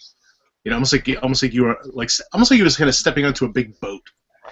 But you're actually like 3 feet above the ground. I say, well, that works nicely, doesn't it? So kind of stands there No, trying to. So I stand up and I begin to back away from you, and I say, all right, follow me. And as I step back, you begin to sort of float along with me. Ah! Brilliant. Gwen comes up to the pair of you. She doesn't meet your eye. She looks down at the floor. I gotta have those dishes back. Oh yeah, I put them on the table there. Sorry, guys.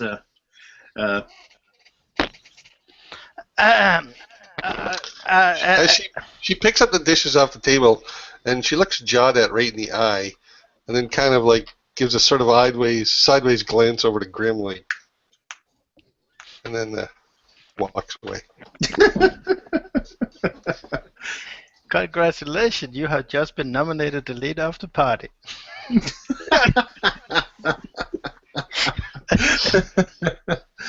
a dubious distinction. As Bamero kind of finds her footing, she reaches back and tries to assess if anything is behind her back, if it goes all the way up, or is it just under her? Nope, it's just a flat circle. I say, just watch yourself there. It's about should be about 3 feet across. It's a circle, and why don't you step down there? I don't want to make it go away while you're on top of it still. So this is what if you don't want to walk? Well, not so much. You can only follow me apparently, but it's good for carrying things for a while. I guess so. She kind of sits down on the invisible cloud. Not that soft. Yeah, not really. But I shrug and I'll walk back over to the table, and the Belmer sort of like turns in midair and sort of follows along behind. I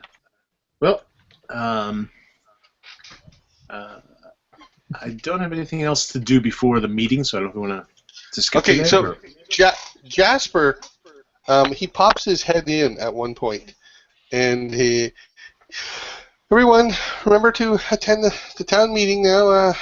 Not to worry. Everything is fine.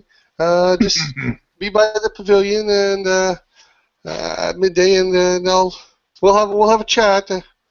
And the people respond kind of with that sort of yeah. Kind Sure, right. They don't, yeah, that's the overall consensus. And he smiles, okay, and he leaves. Okay. All right. So, All right. Is there anything you guys want to do in the meantime? Yeah. No, I guess we'll wait till the meeting and head over there when it's time. All right. So the meeting is going to take place in this area. Jasper's going to be up here, facing this way, and the crowd is going to be gathered out here. There are a couple of benches, but it's mostly just standing area. Mm-hmm. Now, Ivan is over here, not quite on the stage. It's a small stage, and Dane is over here, and Bram is standing over here. You see no other town guards. There's quite a crowd gathered there. Back near Merchant's Stateway, you see Sven and some of his company. Okay. Other than that, throughout the crowd, you recognize many of the townsfolk. Gwen is there, Anna is there, several of the Holtz are there, Brogan is there, Kerr is there. Pretty much everybody you know in town is there. Okay. And, the crowd seems uneasy. Jasper is about to take the stage. I will use my knowledge of picking pockets to place my pouch where it's not easy to get to. Sure. Okay. I notice Belmira doing that, and I just kind of smile. I turn my pouch so that it sits right in front of my pouch. Right in front of my junk. It's not often strangers are willing to stick their hands down here. For the right price. So I'll be with our little group here. You know, maybe in front of a tree, and as I sort of look around, I do that same kind of like hand shuffling movement, like I did the evening before, and the exact same stool appears, and I sit down on it. Okay, so not far over your left shoulder, you hear a townsperson go, "Oh." Do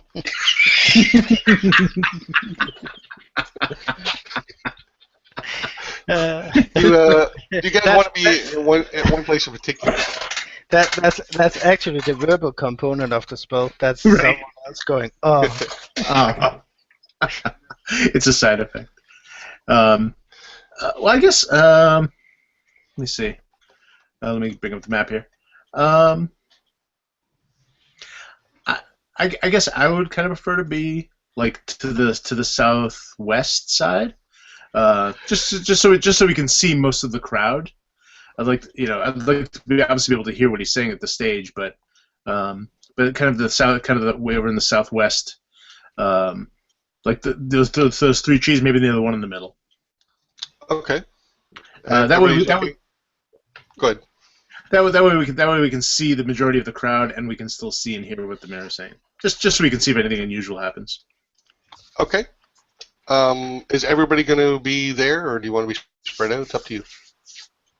Unless other people are spreading out, I will assume we're staying with a group and go to where Grim is. Okay. So, you hear people yelling things out in the crowd even before Jasper gets up there. Why are the guards leaving? How can you do this? Finally, Jasper takes the stage and he's smiling at the crowd. Bit of a shaky smile. Okay, people, calm down. Calm down. It takes about 30 seconds to a minute for them to calm down enough to hear him. He's not mic'd or anything. Oh, good question. How close do you want to be? I mean, realistically, I was just trying to figure out what the distance was, like how.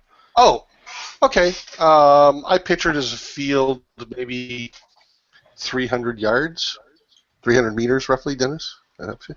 Jesus, 900 feet. We're not going to be able to hear him at all.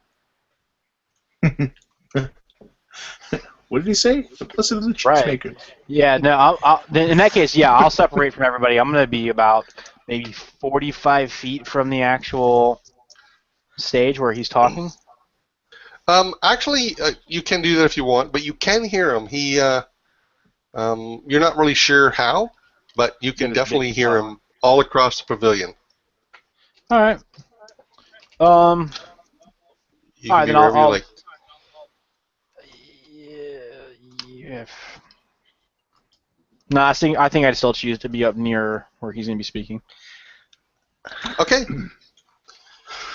So he says, I will follow Jada. Okay, so 2 of us in the middle, 2 of us in the back. okay. So he says, the guards are leaving, yes, yes, and the crowd's, calm down, and but we have a good king. There hasn't been a war here in 70 years. There's probably nothing to worry about. What does that mean? Well, it's okay. We trust our king, right? It's a peaceful town. There's very little violence here. No one has died here in many months, and so there's really nothing to be worried about. His words don't seem to have a terribly calming effect. The crowd is calling out things like, "We'll be safe," and the thieves will take over. How can the king do this to us? You see, clearly he's not up to date. Or he's lying. You see bits and pieces in the crowd start to get fairly agitated. Do you want to take any actions? So, Not Graham, yet. do you have any experience with crowd control? Because they seem to be getting restless. I say, yeah, it's going to get interesting. I say, well, obviously he's probably knows more than he's letting on, and pretty much everyone here can see that. I'm expecting that things will get ugly any minute. Me too. I hope Ivan took Jordat's advice. Can we see any like obviously rebel rousers or agitators in the crowd? You can see clumps of people that are yelling out. They're more vocal than maybe some of the other people in the crowd, and it's being a bit infectious. They're yelling, and their mood is causing the people near them to start yelling. So you're starting to see clumps of people like this grow in the crowd. Some are near, some are not so near.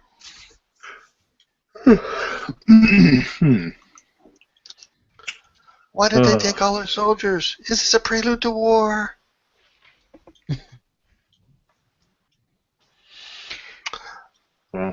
Okay, so Ivan takes the stage, and good. He starts talking, but he's much more difficult to hear, even though Jasper has a quieter voice. But people tend to calm down some, as if straining to hear him or being quiet enough at least to hear him.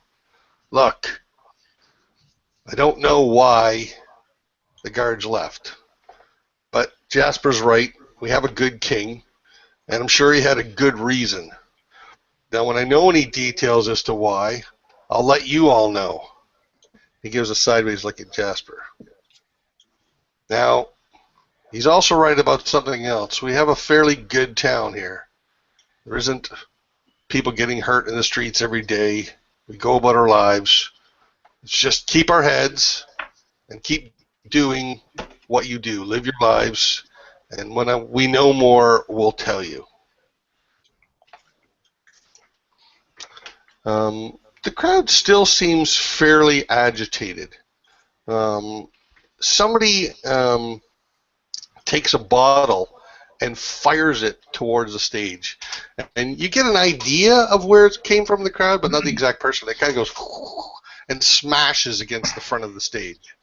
And the crowd starts yelling and screaming a little bit, and some of them start pushing towards the stage.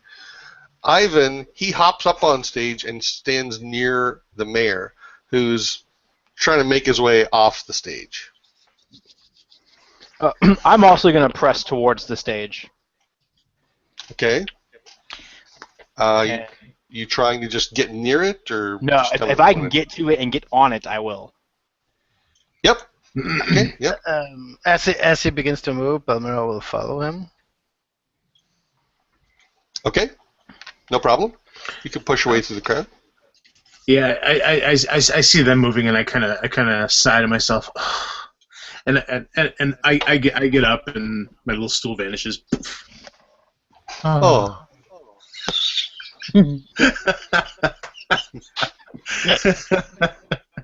And I'm gonna work my way over towards where the general area where the bottle was thrown.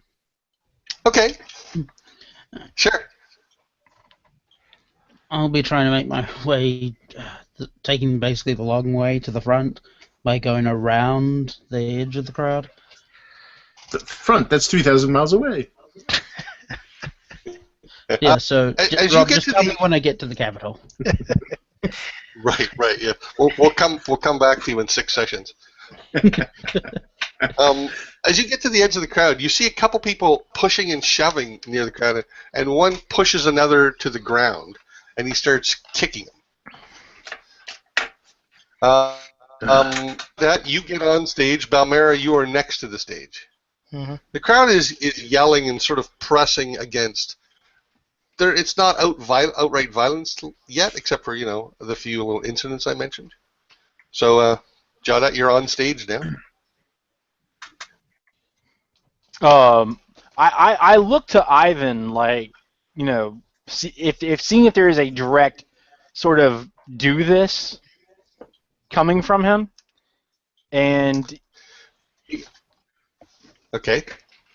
if there's not, then I'm going to do two different. Well, it's gonna be a series of things, but two of them simultaneously.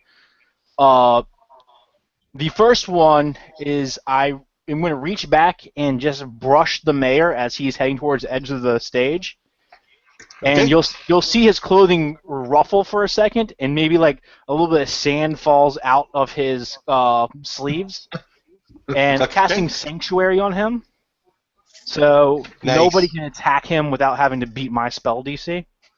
Nice. Okay. So, Ivan gives you a look like of concern, serious concern. Okay. Say that. And that casting is a bonus action. So for my actual action, I turn towards the crowd, and there is this just crack of thunder, just boom. Excellent. So you immediately get the attention of well, I don't know, how big does the area cover? How big an area does that sound cover? It actually just duplicates roll thunder. So Yeah, it's Okay, so you immediately get the attention of, like, I'm gonna say, a good third of the crowd for sure. They're all like, and everybody kind of almost everybody kind of stops in their tracks for a few seconds, looking around, and a lot of eyes are focused on you now, sort of wild-eyed. And Go ahead. I'm gonna leave that thunder sort of rumbling, just sort of that sort of low, the thunder that comes before the big clap, that sort of like rumble. Yeah. I'm just gonna leave that rumbling. Okay. You definitely have the attention of a good chunk of the crowd. Talrun, near where you are, as I said, there's a person on the ground, another person kicking them, and the person on the ground is just like sort of holding their arms up, trying to defend themselves. So we just randomly okay. Alright, so I'm going to run and try throw this guy off him. Okay. You can make an attack with advantage. His back is to you. Okay, that is a 17. You have grappled him. Alright, and I'm just pulling him away from him. And then I'm gonna just like What's push your him over, strength? basically. 11. What's your strength? 11. Make me a strength check, please. I got a 5. I'm doing this with disadvantage. This is disadvantage. Wait to see what the numbers say. Yeah. It was 10 and 10 and 10. 10 and 20. Okay. So he Yeah. breaks free, turns and looks at you, and he puts up his fists like this. Really? Grim, yeah, really. Grim, you are over by roughly the area where the bottle launched from, and you see there's about 4 or 5 people there yelling, and they're kind of shoving other people near them. okay. Well, this needs to calm down. It needs to calm down now before someone gets hurt. So Fireball. Yep. No. No. But what I do is I look where the meanest looking ones are. Like if there's one that's a ringleader who's kind of instigating, that sort of thing. But this group of them, and I again I kind of twist the ring on my finger a couple times, rub my hands together, and say Ilanas Hamas. And I blow through my hands, and they a number of them in the little area get this incredible urge to sleep. So let's see. Excellent. So let's see what we got with that. It affects a certain number of hit points. So Yep, I know. So You just tell me. 16.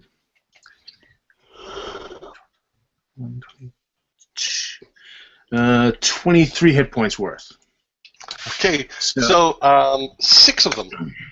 Right. Poop, poop, poop, poop, poop, poop, poop. And the others around them. Well, I was gonna say I don't think they like drop to the floor, but they get tired, so they I imagine that. This is how I envision it. They kind of I see them as like sort of kind of sagging to their knees and then just laying down. Yeah. Now, how obvious is it to the people who didn't go to sleep that you did this? Well, I assume they were all facing the stage in their anger, and I was behind them. So the ones I did it to probably didn't see me. But if someone were near me, and happened to be looking my way, I didn't make any attempt to hide it. Right. I was actually kind of wondering the reverse, if you were making a show that you did this or not. Oh, no. I'm just trying to like subdue some of the more rabulous. Rabulous, is that a word? Rabulous of the crowd. Rebellious. Okay, so yeah, all as I said, 6 of them fall down and go to sleep. Some near them disperse. Some along the fringes are dispersing. Balmera, what are you doing? She's just staying near the scene, and if anyone gets too close, she might take the action. But so far, she's waiting. So you're just like being a rock in the river kind of thing, and if anyone comes near you, you're just gonna smack them. Well, is that it? She'll get her razor out in her hand, but she'll keep it closed. So she just has some extra punch if she needs to. But you're just guarding an area like where you are, kind of thing. Yep. Yeah. Okay. Especially all right. So if anyone is going after Jardath. Okay. Well, right. You're near Jada. Is that right? Yes. Okay. So in fact, Jada, the third of the crowd that you did this to down, and they're kind of starting to disperse. Some of them still have scowls and stuff like that, but they're definitely starting to disperse. And in fact, when this little bit started, certainly about 10% of the crowd immediately just left. Like they're like, I want no part of this. Right. So there is no immediate commotion right near you. There are a few people sort of pressing a little bit around the mayor and Iden and the Dane, but no one is like outrightly attacking. It's just a handful of people. Other than that, the whole area you affected, they've all kind of wander off. Okay. The ones that are pressing towards the mayor and Ivan and such, I'm going to look in their direction, and this booming voice emanating from in the cluster of those people is going to say, something to the effect of "Back off!" and the ground will rumble right underneath their feet a little bit. Okay, awesome. So they literally their legs wobble for a second, and they all look at you, staring wide-eyed, and they look back at the mayor and Ivan kind of grins at them, and they start backing away. I want no part of this. Either one of these guys. No peace do I want. All right. Okay, so Talrun. So this one citizen you're going up against seems a little determined anyway. He wants to fight. So he's got his fists up there. What do you want to do? Fisticuffs. Talrun, you remind me of Pig.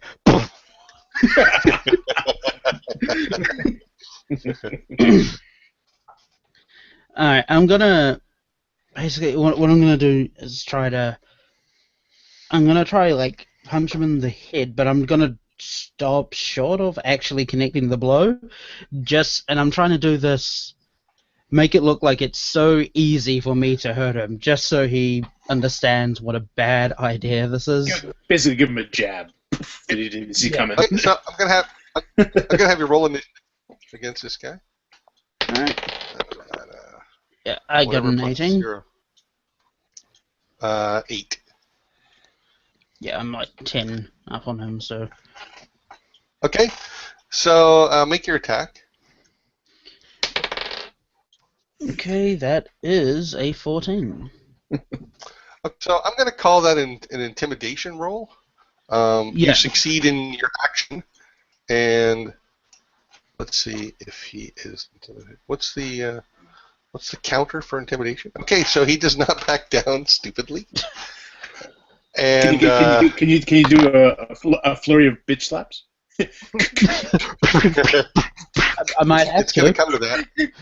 But he's going to foolishly take a swing at you, and he misses by a big way. He misses in a big way. Yeah, he tries to box me, but I like to. It's laughable how bad he it actually looks like I literally just slapped his punch out of the way. Yeah, as I say, this has to be that moment in the movie where you're like, no, bap, no, bap. That's right. Like Neo at the end of the Matrix, right? He's like not even looking. Yeah, right. Okay, so we'll get back to you in a second. So over by Grim. So the crowd is starting to disperse in your immediate area and this pocket that you affected. But there's still a fair number of angry people trying to sort of make their way towards the stage and where Ivan is. No one's really looking at you. Okay. Well, I kind of go over to, I kind of wander, near the ones that I put down, and kind of give them a look, and then I'll kind of follow behind those there to see what they're. Do they look like they're threatening at this point? They look angry, but no one has drawn weapons. Other than the one bottle you saw. All right. Maybe someone's got a stick. Yeah. A piece of lumber. Oh. A table leg, perhaps. Yeah. Table leg, right on. Hey. Nice. Too soon. Don't underestimate the table leg. So, yeah, well, clearly that's a pretty threatening thing. I mean, it's one thing if they're walking up shaking their fist in the air, but it's another thing if he's patting a piece of wood in his hand, they aim to do violence. So, he's certainly wearing the costume. Yeah. All right. So, I will. I'll do yeah. No, I'll do the same thing again. I can have enough slots to do it. So, I will. I'll drop another. Ooh, that was good. 8. Yes, and now that you've wasted your spells on the crowd, the orcs invade. You see my notes. That came out to be 31. All right, so you get 8 of them. All right. So Now, and this time I make it a little bit more dramatic as I'm leaving this wake of people on the ground behind me, and I walk behind and go with a bit more flourish, and it's like I blow them down like. I want you to make me an intimidation check with advantage. Sure. What's the counter for intimidation? I don't Wisdom? I don't know. Wisdom? Probably wisdom. Yeah, wisdom. Okay. Wisdom I don't know if it'd be a save, All right, but well. heck yeah. So, all right. I rolled a natural. Oh, okay. I got a the people 19 look plus. around. So, yeah. The people look around. They look at these people on the ground. They don't realize that they are asleep. Yeah. So several of them scream, thinking you've just murdered them, and they run away from you. Like everybody is running. Everybody in your immediate area who saw this is running away from you. All right. So I have my arms kind of held out in all directions there, and I kind of turn in this slow Michael Bay circle, as the camera sort of follows me around with the crowd sort of. Yeah, a house in the distance explodes for no reason. As I walk away from it. No, but so I just do this turn, make sure no one's approaching me, and then I just. I glance up at Ivan and give him a little tip of the hat. So Balmera, no one seems to be messing with you. In fact, the crowd seems to be dispersing somewhat. There seems to be less and less people moving about you, but they definitely seem to give you a wide berth for some reason. It's probably the garlic in her breakfast. No doubt. Well, she'll just let them disperse, and as they get farther away, she'll jump up and sit on the edge of the scene and just watch them go. Okay, back to Jawdat. So the crowd seems to be largely dispersed. No, there's very few that seem still. I shouldn't say very few, but maybe a few dozen left out of the entire crowd that seem to be trying to make their way towards the stage. The majority, and certainly everyone in your immediate area, is not doing that. They're getting the hell away. Some are not moving terribly quickly. Many are scowling, grumbling. Thieves will take over this town now. This is the end of Crossmeet. I'm moving to Bryce. Okay. Well, they don't have guards. There's one house available. That's right. I'm going to start moving towards Ivan and the other guard and the mayor. I'm assuming they're kind of not rapidly, but sort of escorting him off, almost Secret Service style, just not, not in that panic mode. And as I do, I'm going to allow that sort of rumble in the ground and the thunder to sort of coalesce together as I'm walking, and I'm going to pull out my table leg, but as I pull it out from underneath my cloak, I'm going to cast light on it so that it comes out this glowing, like, club. And I'm just going to tap it in my hand as I walk up next to them. Nice. So when you're moving, there's a lot of stares. Almost everybody looking in that area is staring at you, but it's like you have a force field around you. Like no one wants to come within like 15 feet of the four of you. Meanwhile, most of the crowd is, as I said, completely. Most of the crowd is starting to disperse. They're still there, but it's not tightly packed, except this one stubborn fellow. Right. Who's fighting this innocent civilian? Who just took a wild swing and missed you, Talrine. Yo. I really wish I didn't have to do this, but Forest opens its pass, and then I strike upwards. The person who was being kicked is gone. Okay. Yeah, I'm striking. They're dead. You leave me no choice. You force me to give up, please. So I'm striking at his chest with 17. You're trying to hit him now? Yeah. Okay. If you want to, I know you have rules on non-lethal, but I'm not entirely sure about how you were doing it. You're trying to incapacitate him, knock him out, Not kill him. knock him down. Just tell me what you're trying to do. Yeah, I'm trying to knock him out. But Okay. Oh, go ahead. Hit. Roll some damage. Okay, and that is a 5. He goes. You get him right in the solar plexus. He doubles over, and he kind of falls over. He's holding his gut. I'm like staring at him, not knowing like, I feel sorry for this guy. You have brought this on yourself, my friend.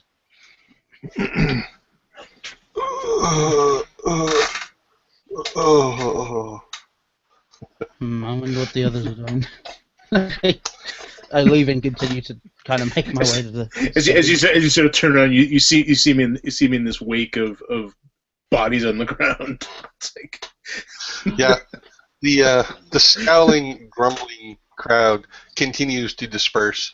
About a dozen or so are left lying there on the ground, not moving. Plus this one poor fellow.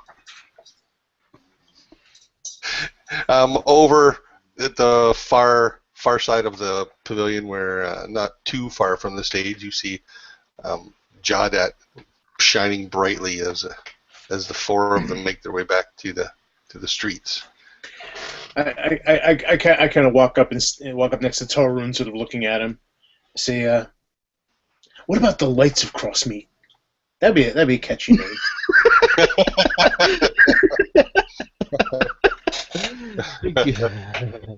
I used to lie about that name. The guiding lights of Crossmeet. Yeah, that'll catch on. I'll just take your word for it. Go ahead. See which one. No. I was just gonna ask. There's still a rowdy crowd, or is everyone? No. They've pretty much lost heart in anything that was going on. I will say that Ivan turns to you, Jawdat. He, thank you. Jasper says, yes, I would like to speak with you later today. I should probably get out of sight for a little while. But please, make yourself available. I would like to speak with you. Bamira sighs when she hears that. He says it to Jawdat. Oh, yeah. And in fact, Jawdat, the little halfling, reaches up his hand to shake yours.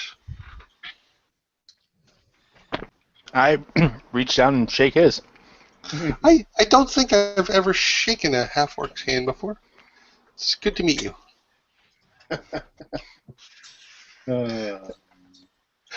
And so the three of them, the two guards and Jasper, make themselves away back towards his house.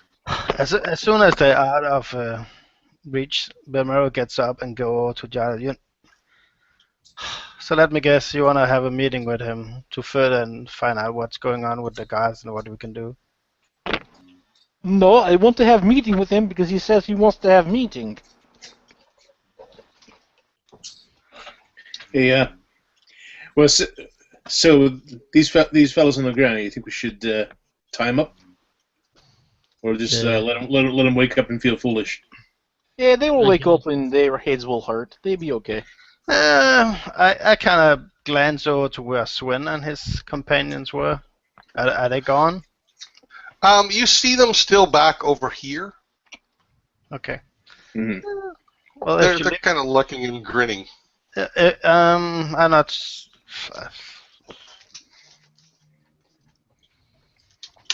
They might get robbed. The ones asleep on the ground.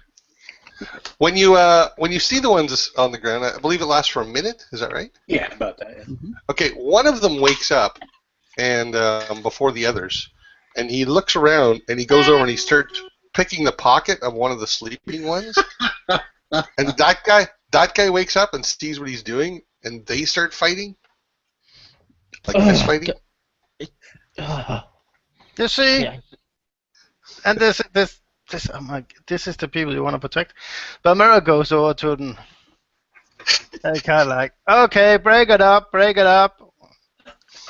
Give me that. The others all start waking up, looking at you. No, break it up. confused. The two that's fighting, she'll kick one of them hard.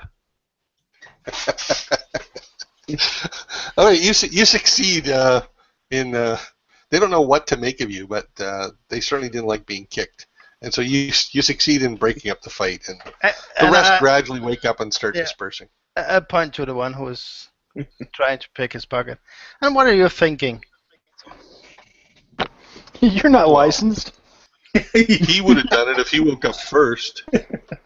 Well, I go over to him. Okay, listen. You need to learn a thing or two about the civil order, and I give him a fist pump to the stomach with all he can muster. Okay, so after you say that, he goes, "And who are you to tell?"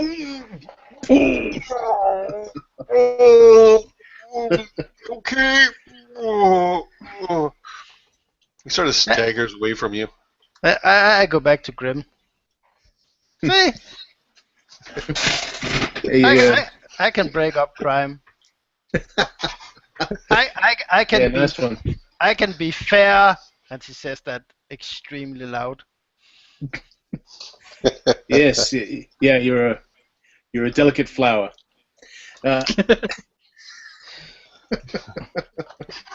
Yes, like Flytrap. Yeah, something like that.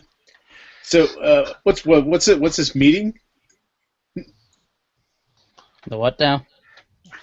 The mayor said something to Jordan here about a meeting she wants with us. Yeah, the mayor wants a meeting with Jardat. Oh, that's great. Well, we're a team now. What?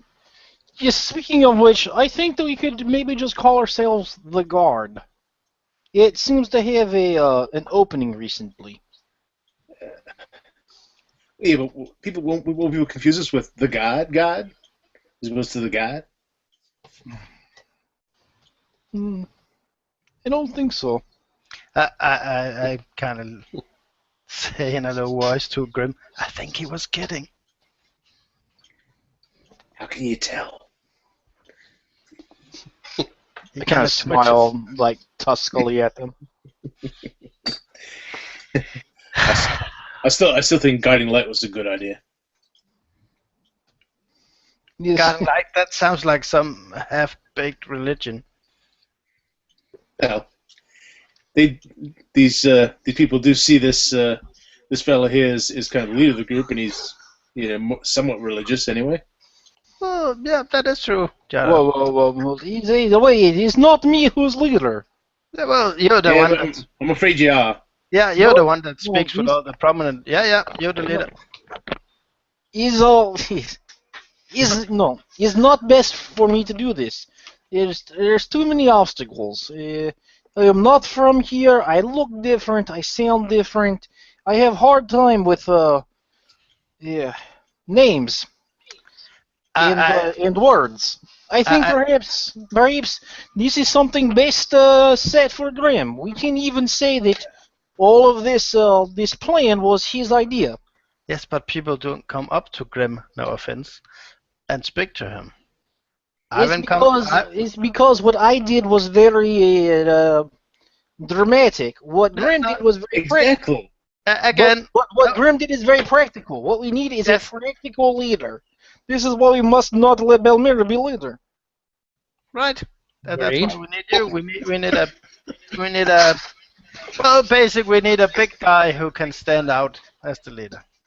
I looked at Talroon. Is him? Look, Yeah, you're the only short one in the group, Bummer. I'm telling you, it's a bad idea. I cannot accept this. There's too much. There's too much bad blood between my kind and every other kind. Yeah, but see, right there, you put your finger on it. You have a responsibility to your kind to show them that you're more than just a stereotype. Right, and this is a time for someone who is normally in the shadows casting spells to step forward and draw attention to themselves and say that not all magic users are people who will kidnap your puppies and boil them in cauldrons. Wait, who says that? Exactly. Everyone. Wait, what? No one said this to me. What's? Hang on. Wait a minute. Wait, why don't we let Balmater be leader? No, wait. And she kind of looks up at Jada. Is your dad an orc? No, my mother and my father are both human.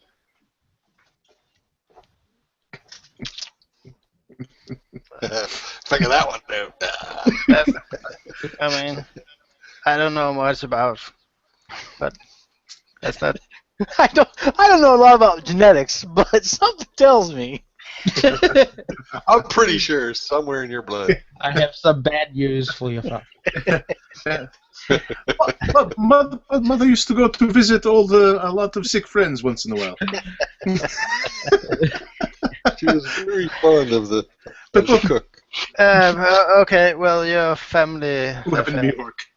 family affairs aside, the rest of the town kind of picked you. No, they only picked me because what I did was ostentatious. Well, that's good. No. We need someone who can speak with words, not action.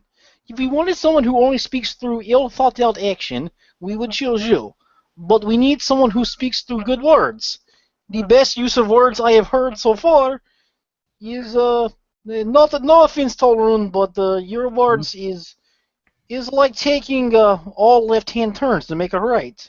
You get there eventually, but it's Grim. Grim has best command of words. I still am learning language. Well, let's not worry about it at the moment. We'll just we can see what the mayor wants and go from there. Maybe we can. Hey, you know what? If he offers us any kind of job, maybe we can wrangle a house out of this. You know, It's possible. Towns always have empty houses lying around there doing nothing. They want to keep us around helping. A bunch of guards did just leave. Exactly. Don't they have like family living in the houses? Not all guards are married. Some take up the guard life because it is all about fighting and whoring. Whore. That is a very difficult word to say. But it's a more difficult word to do. I worry that it's not like men like Mayor who often say here is the job. Men like Mayor often say here is duty. And I mean it's not duty, not bathroom. Like I think we understood what you meant the first time.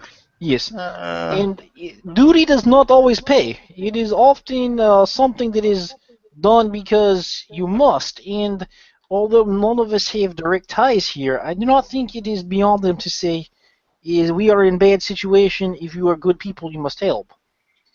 And I would blindly say yes, we will help, and then we would have no money. This is not a good business decision. It's a much better business decision to put someone who puts coin before a civil service in charge, and therefore Belmero or Grim is best choice.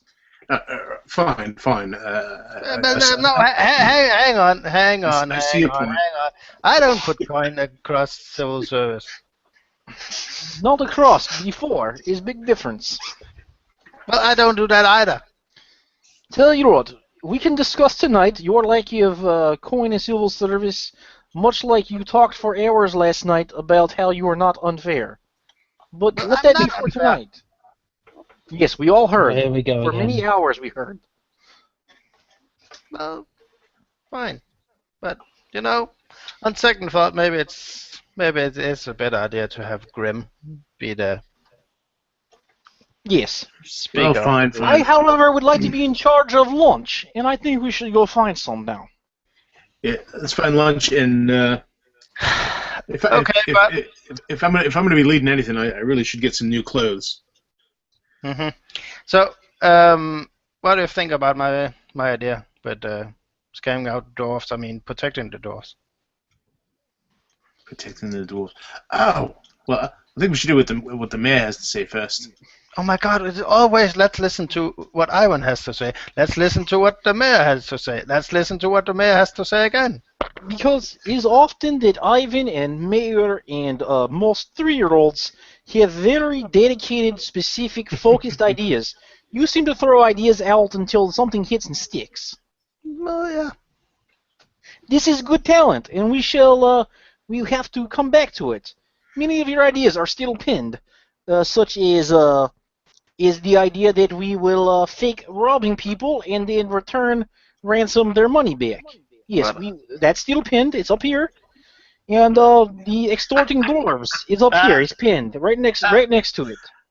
I kind of glance around and I see some people walking by and I'm like, I don't remember Let's that. just, What let's just go did I get say? some food and Yes. then we can talk to the mayor and then we can decide once we have all the information. is there any place to eat in town besides the three? There's a fish. Three and you can eat from the slag pit if you're really No. brave. I think what we do is we go to market, There's a pick big- up a few things, and we go to Anna's house. Yes. yes, Anna. Sales. It's kind of Hi, feed us. We're here. we bought groceries. It's like, Mom, we're home. I barely know you. Well, But that's my plan. That's a good idea. And Grim, yeah, I kind of need a new shirt too because the other one got torn apart. Yes. Also, I would like to talk to somebody about clothes. Is more like here. Yeah, I think there is a tailor somewhere in town. Then let's go shopping. Okay, I'm just going to say you guys are hungry at the moment. You can certainly do all that. There is a clothing shop over here that's very nice clothing, and then you can get some simple clothing here. You could get some leather clothing here if you wanted. There's a baker and a winemaker. Yeah, There's a butcher if you want to do some grocery shopping. let's take some bread from the baker and. Yeah, I was gonna say let's hit the bakery. But I'm just going to say you guys are hungry right now. It's about an hour and a half past lunch. That's why we'll The bread and we'll eat that. does the butcher smoke his own meats also? I didn't hear the question. I'm sorry. Does the butcher smoke his own meats? I imagine he does. Yeah, he's got fresh and smoked. All right, so then we'll just since we're playing a day on the town until meeting with the mayor, we'll just swing by the baker's, grab some bread, swing by the butcher's, grab some meat, and just slap That's it right. together, invent the sandwich. What's the DC to invent the sandwich? It'll never catch on. But before we get to that, who paid the 1.2 crowns, 1 crown 2 nobles for your breakfast and room last night? That's a good question. Would we have just split the bill? Probably. Yeah. So that'd be what, 4? 30 silvers each. Yeah. 3 silvers each. 3. Okay. So we'll do that. Yep. Got it. Okay. And I'll throw in another silver for the for this lunch. Wait a second. So you can go to the baker, and so a silver can buy you like a dozen rolls. Yeah. That's good. Sounds good. Let's say 10 rolls. It makes it mentally easier. Okay. And then what do you want to get at the butcher's? Cheap and not rotten. Yeah, something smoked, something edible right now. Well, Yeah, I don't know if you side of beef or fresh chicken. Or... Sausages. If you got them? sausages, if you have them. Sure. Yeah. I mean, Sure. yeah, we're basically just gonna invent the hot dog here. Like we're. There you go. Even better. The butcher is a half-orc named Grot, and the butcher shop is kind of a stone building up on a hill, and it's called High Stakes. And so you wanted to get some sausage and what else? That's it. Just some sausage. Yeah, for now. All right, so cross off another 2 silver, and then everybody's got a decent lunch. Let's say that. Sounds fine to me. No, Belmira will buy her own rolls and her own sausages because she needs to eat a lot. She didn't have breakfast. Okay. Fair enough. And they'll take a where- wander by some of the other shops. Where do you want to go? Do you want to go for clothing next?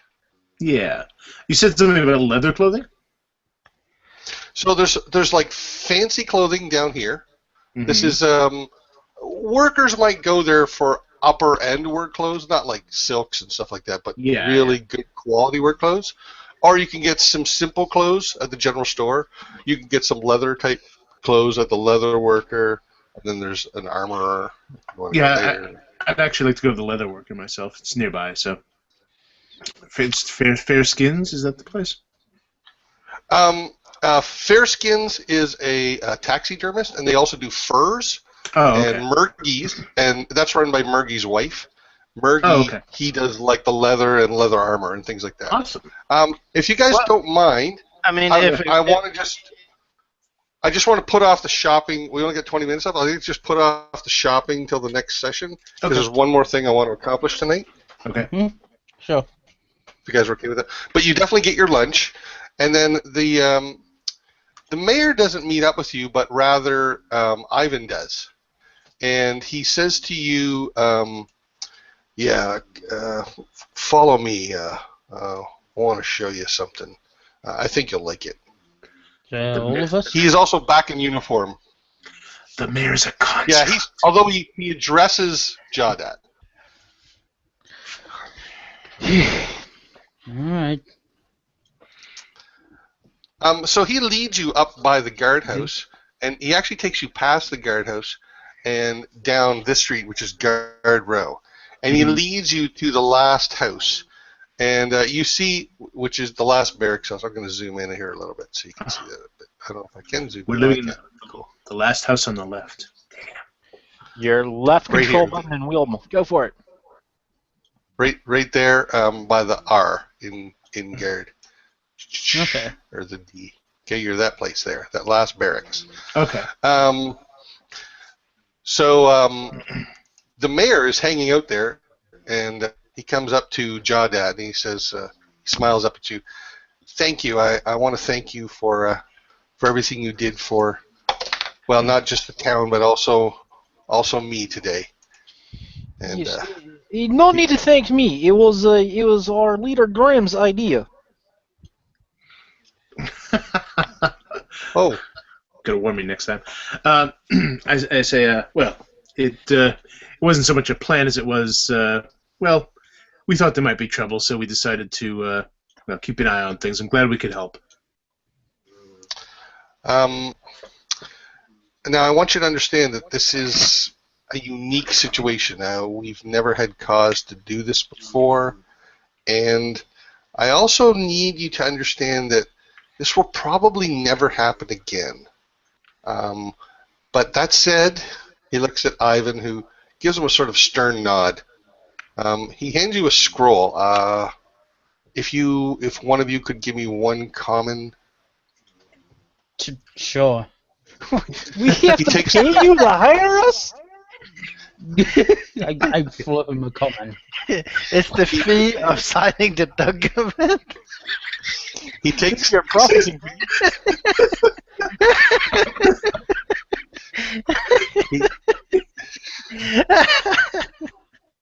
It's a filing fee. Don't worry about it. Wow. He takes the coin and he hands you the scroll and he says, "This house now belongs to you." And welcome to Crossmeet. Oh, thank you. I appreciate And, that. he walks away, and Ivan is left standing there, and Bram, the dwarven guard, is also standing there. And Bram, he looks right at you, Grim, and he gives you a wide grin. I give him one back. Well, Ivan says, "Enjoy your new place. We had a couple of guards living here. There's only 2 rooms, but there's a large front room with kitchen. There's a backyard. Do what you will with it. You're the owners now." Well, thank you. We appreciate that. I got to figure out some schedules now. He looks at 3 of us. How are 3 of us going to do this? 8-hour he shifts goes- each day. He goes walking back towards the guardhouse with Bram. I wait till they're out of sight and I turn around excited, like, see, things are looking up. You were also given a key. Like a single key? Yep. Okay. Yeah, we can go to a locksmith and get duplicates made, I'm sure. Look at the front of this building. It's beautiful. I can see a sign out front that we can hang there, announcing who we are. What do you think? Not to diminish his words, but the building looks identical to 7 or 8 to the left of it and 5 across the road. Yeah. Well, exactly. It needs to stand out. I don't know if we should advertise where we live. Well, how are we going to get business without advertising? Well, what kind of business do you want that requires advertising? Well, I don't know. All such a business downer. requires advertising? Almost all, yeah. Yes, even the whores stand outside and advertise themselves. Yeah. You could see by Mela's expression that she realized she went into that trap again. So she just walks off and finds a room. You what now? You walk off and find a room, you said? Yeah. Walks into the house, I presume. Yeah. Oh, the door's locked. Oh, okay. So Grim has the key. Okay. Alright, yeah, So I guess let's look inside then. Yeah, I'll unlock it. We can go inside and look around. Okay, so I'll send you a little schematic of the place next time. Okay. But basically, when you walk in, there's a front door. It's on the very left side of the wall you walk in. The walls again. You're immediately in a kitchen that's attached to like a large living room. There's a small fireplace opposite the cooking area. There's an old couch sitting there with some blankets. There's a table. Then down the hallway, there are 2 rooms, a bedroom on each side, and there's a back door. And beyond the back door, there's an outhouse. Okay. The house, it's a little bit dusty and fit odor of maybe the previous tenants, which were 2 guards. There's a bed and a little bit of furniture in each bedroom, but it's well used. Yeah. Mm-hmm. Well, we have something to spend our money on. Yep.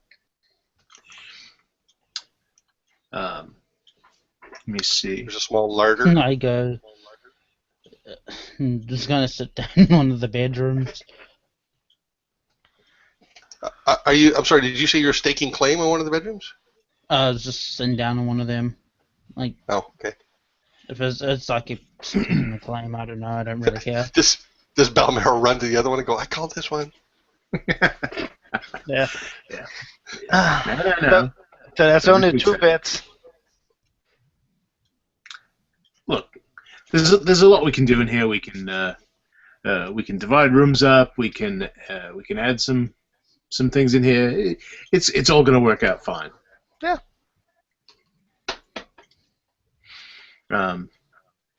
We'll need to get someone in here to clean, maybe. See about getting some nice chairs. I'm thinking we could do some nice drapes up front. It'll look gorgeous. A fabulous window treatment.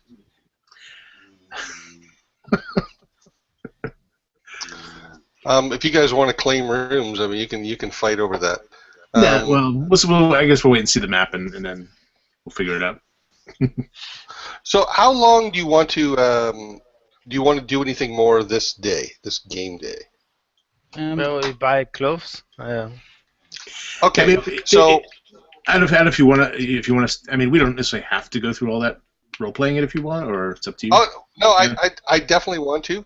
But Okay. so you guys maybe you want to so you get settled in a little bit, and while you're there, there's a knock on the door, and it's Gwen, and she has a small basket that has six muffins in it, and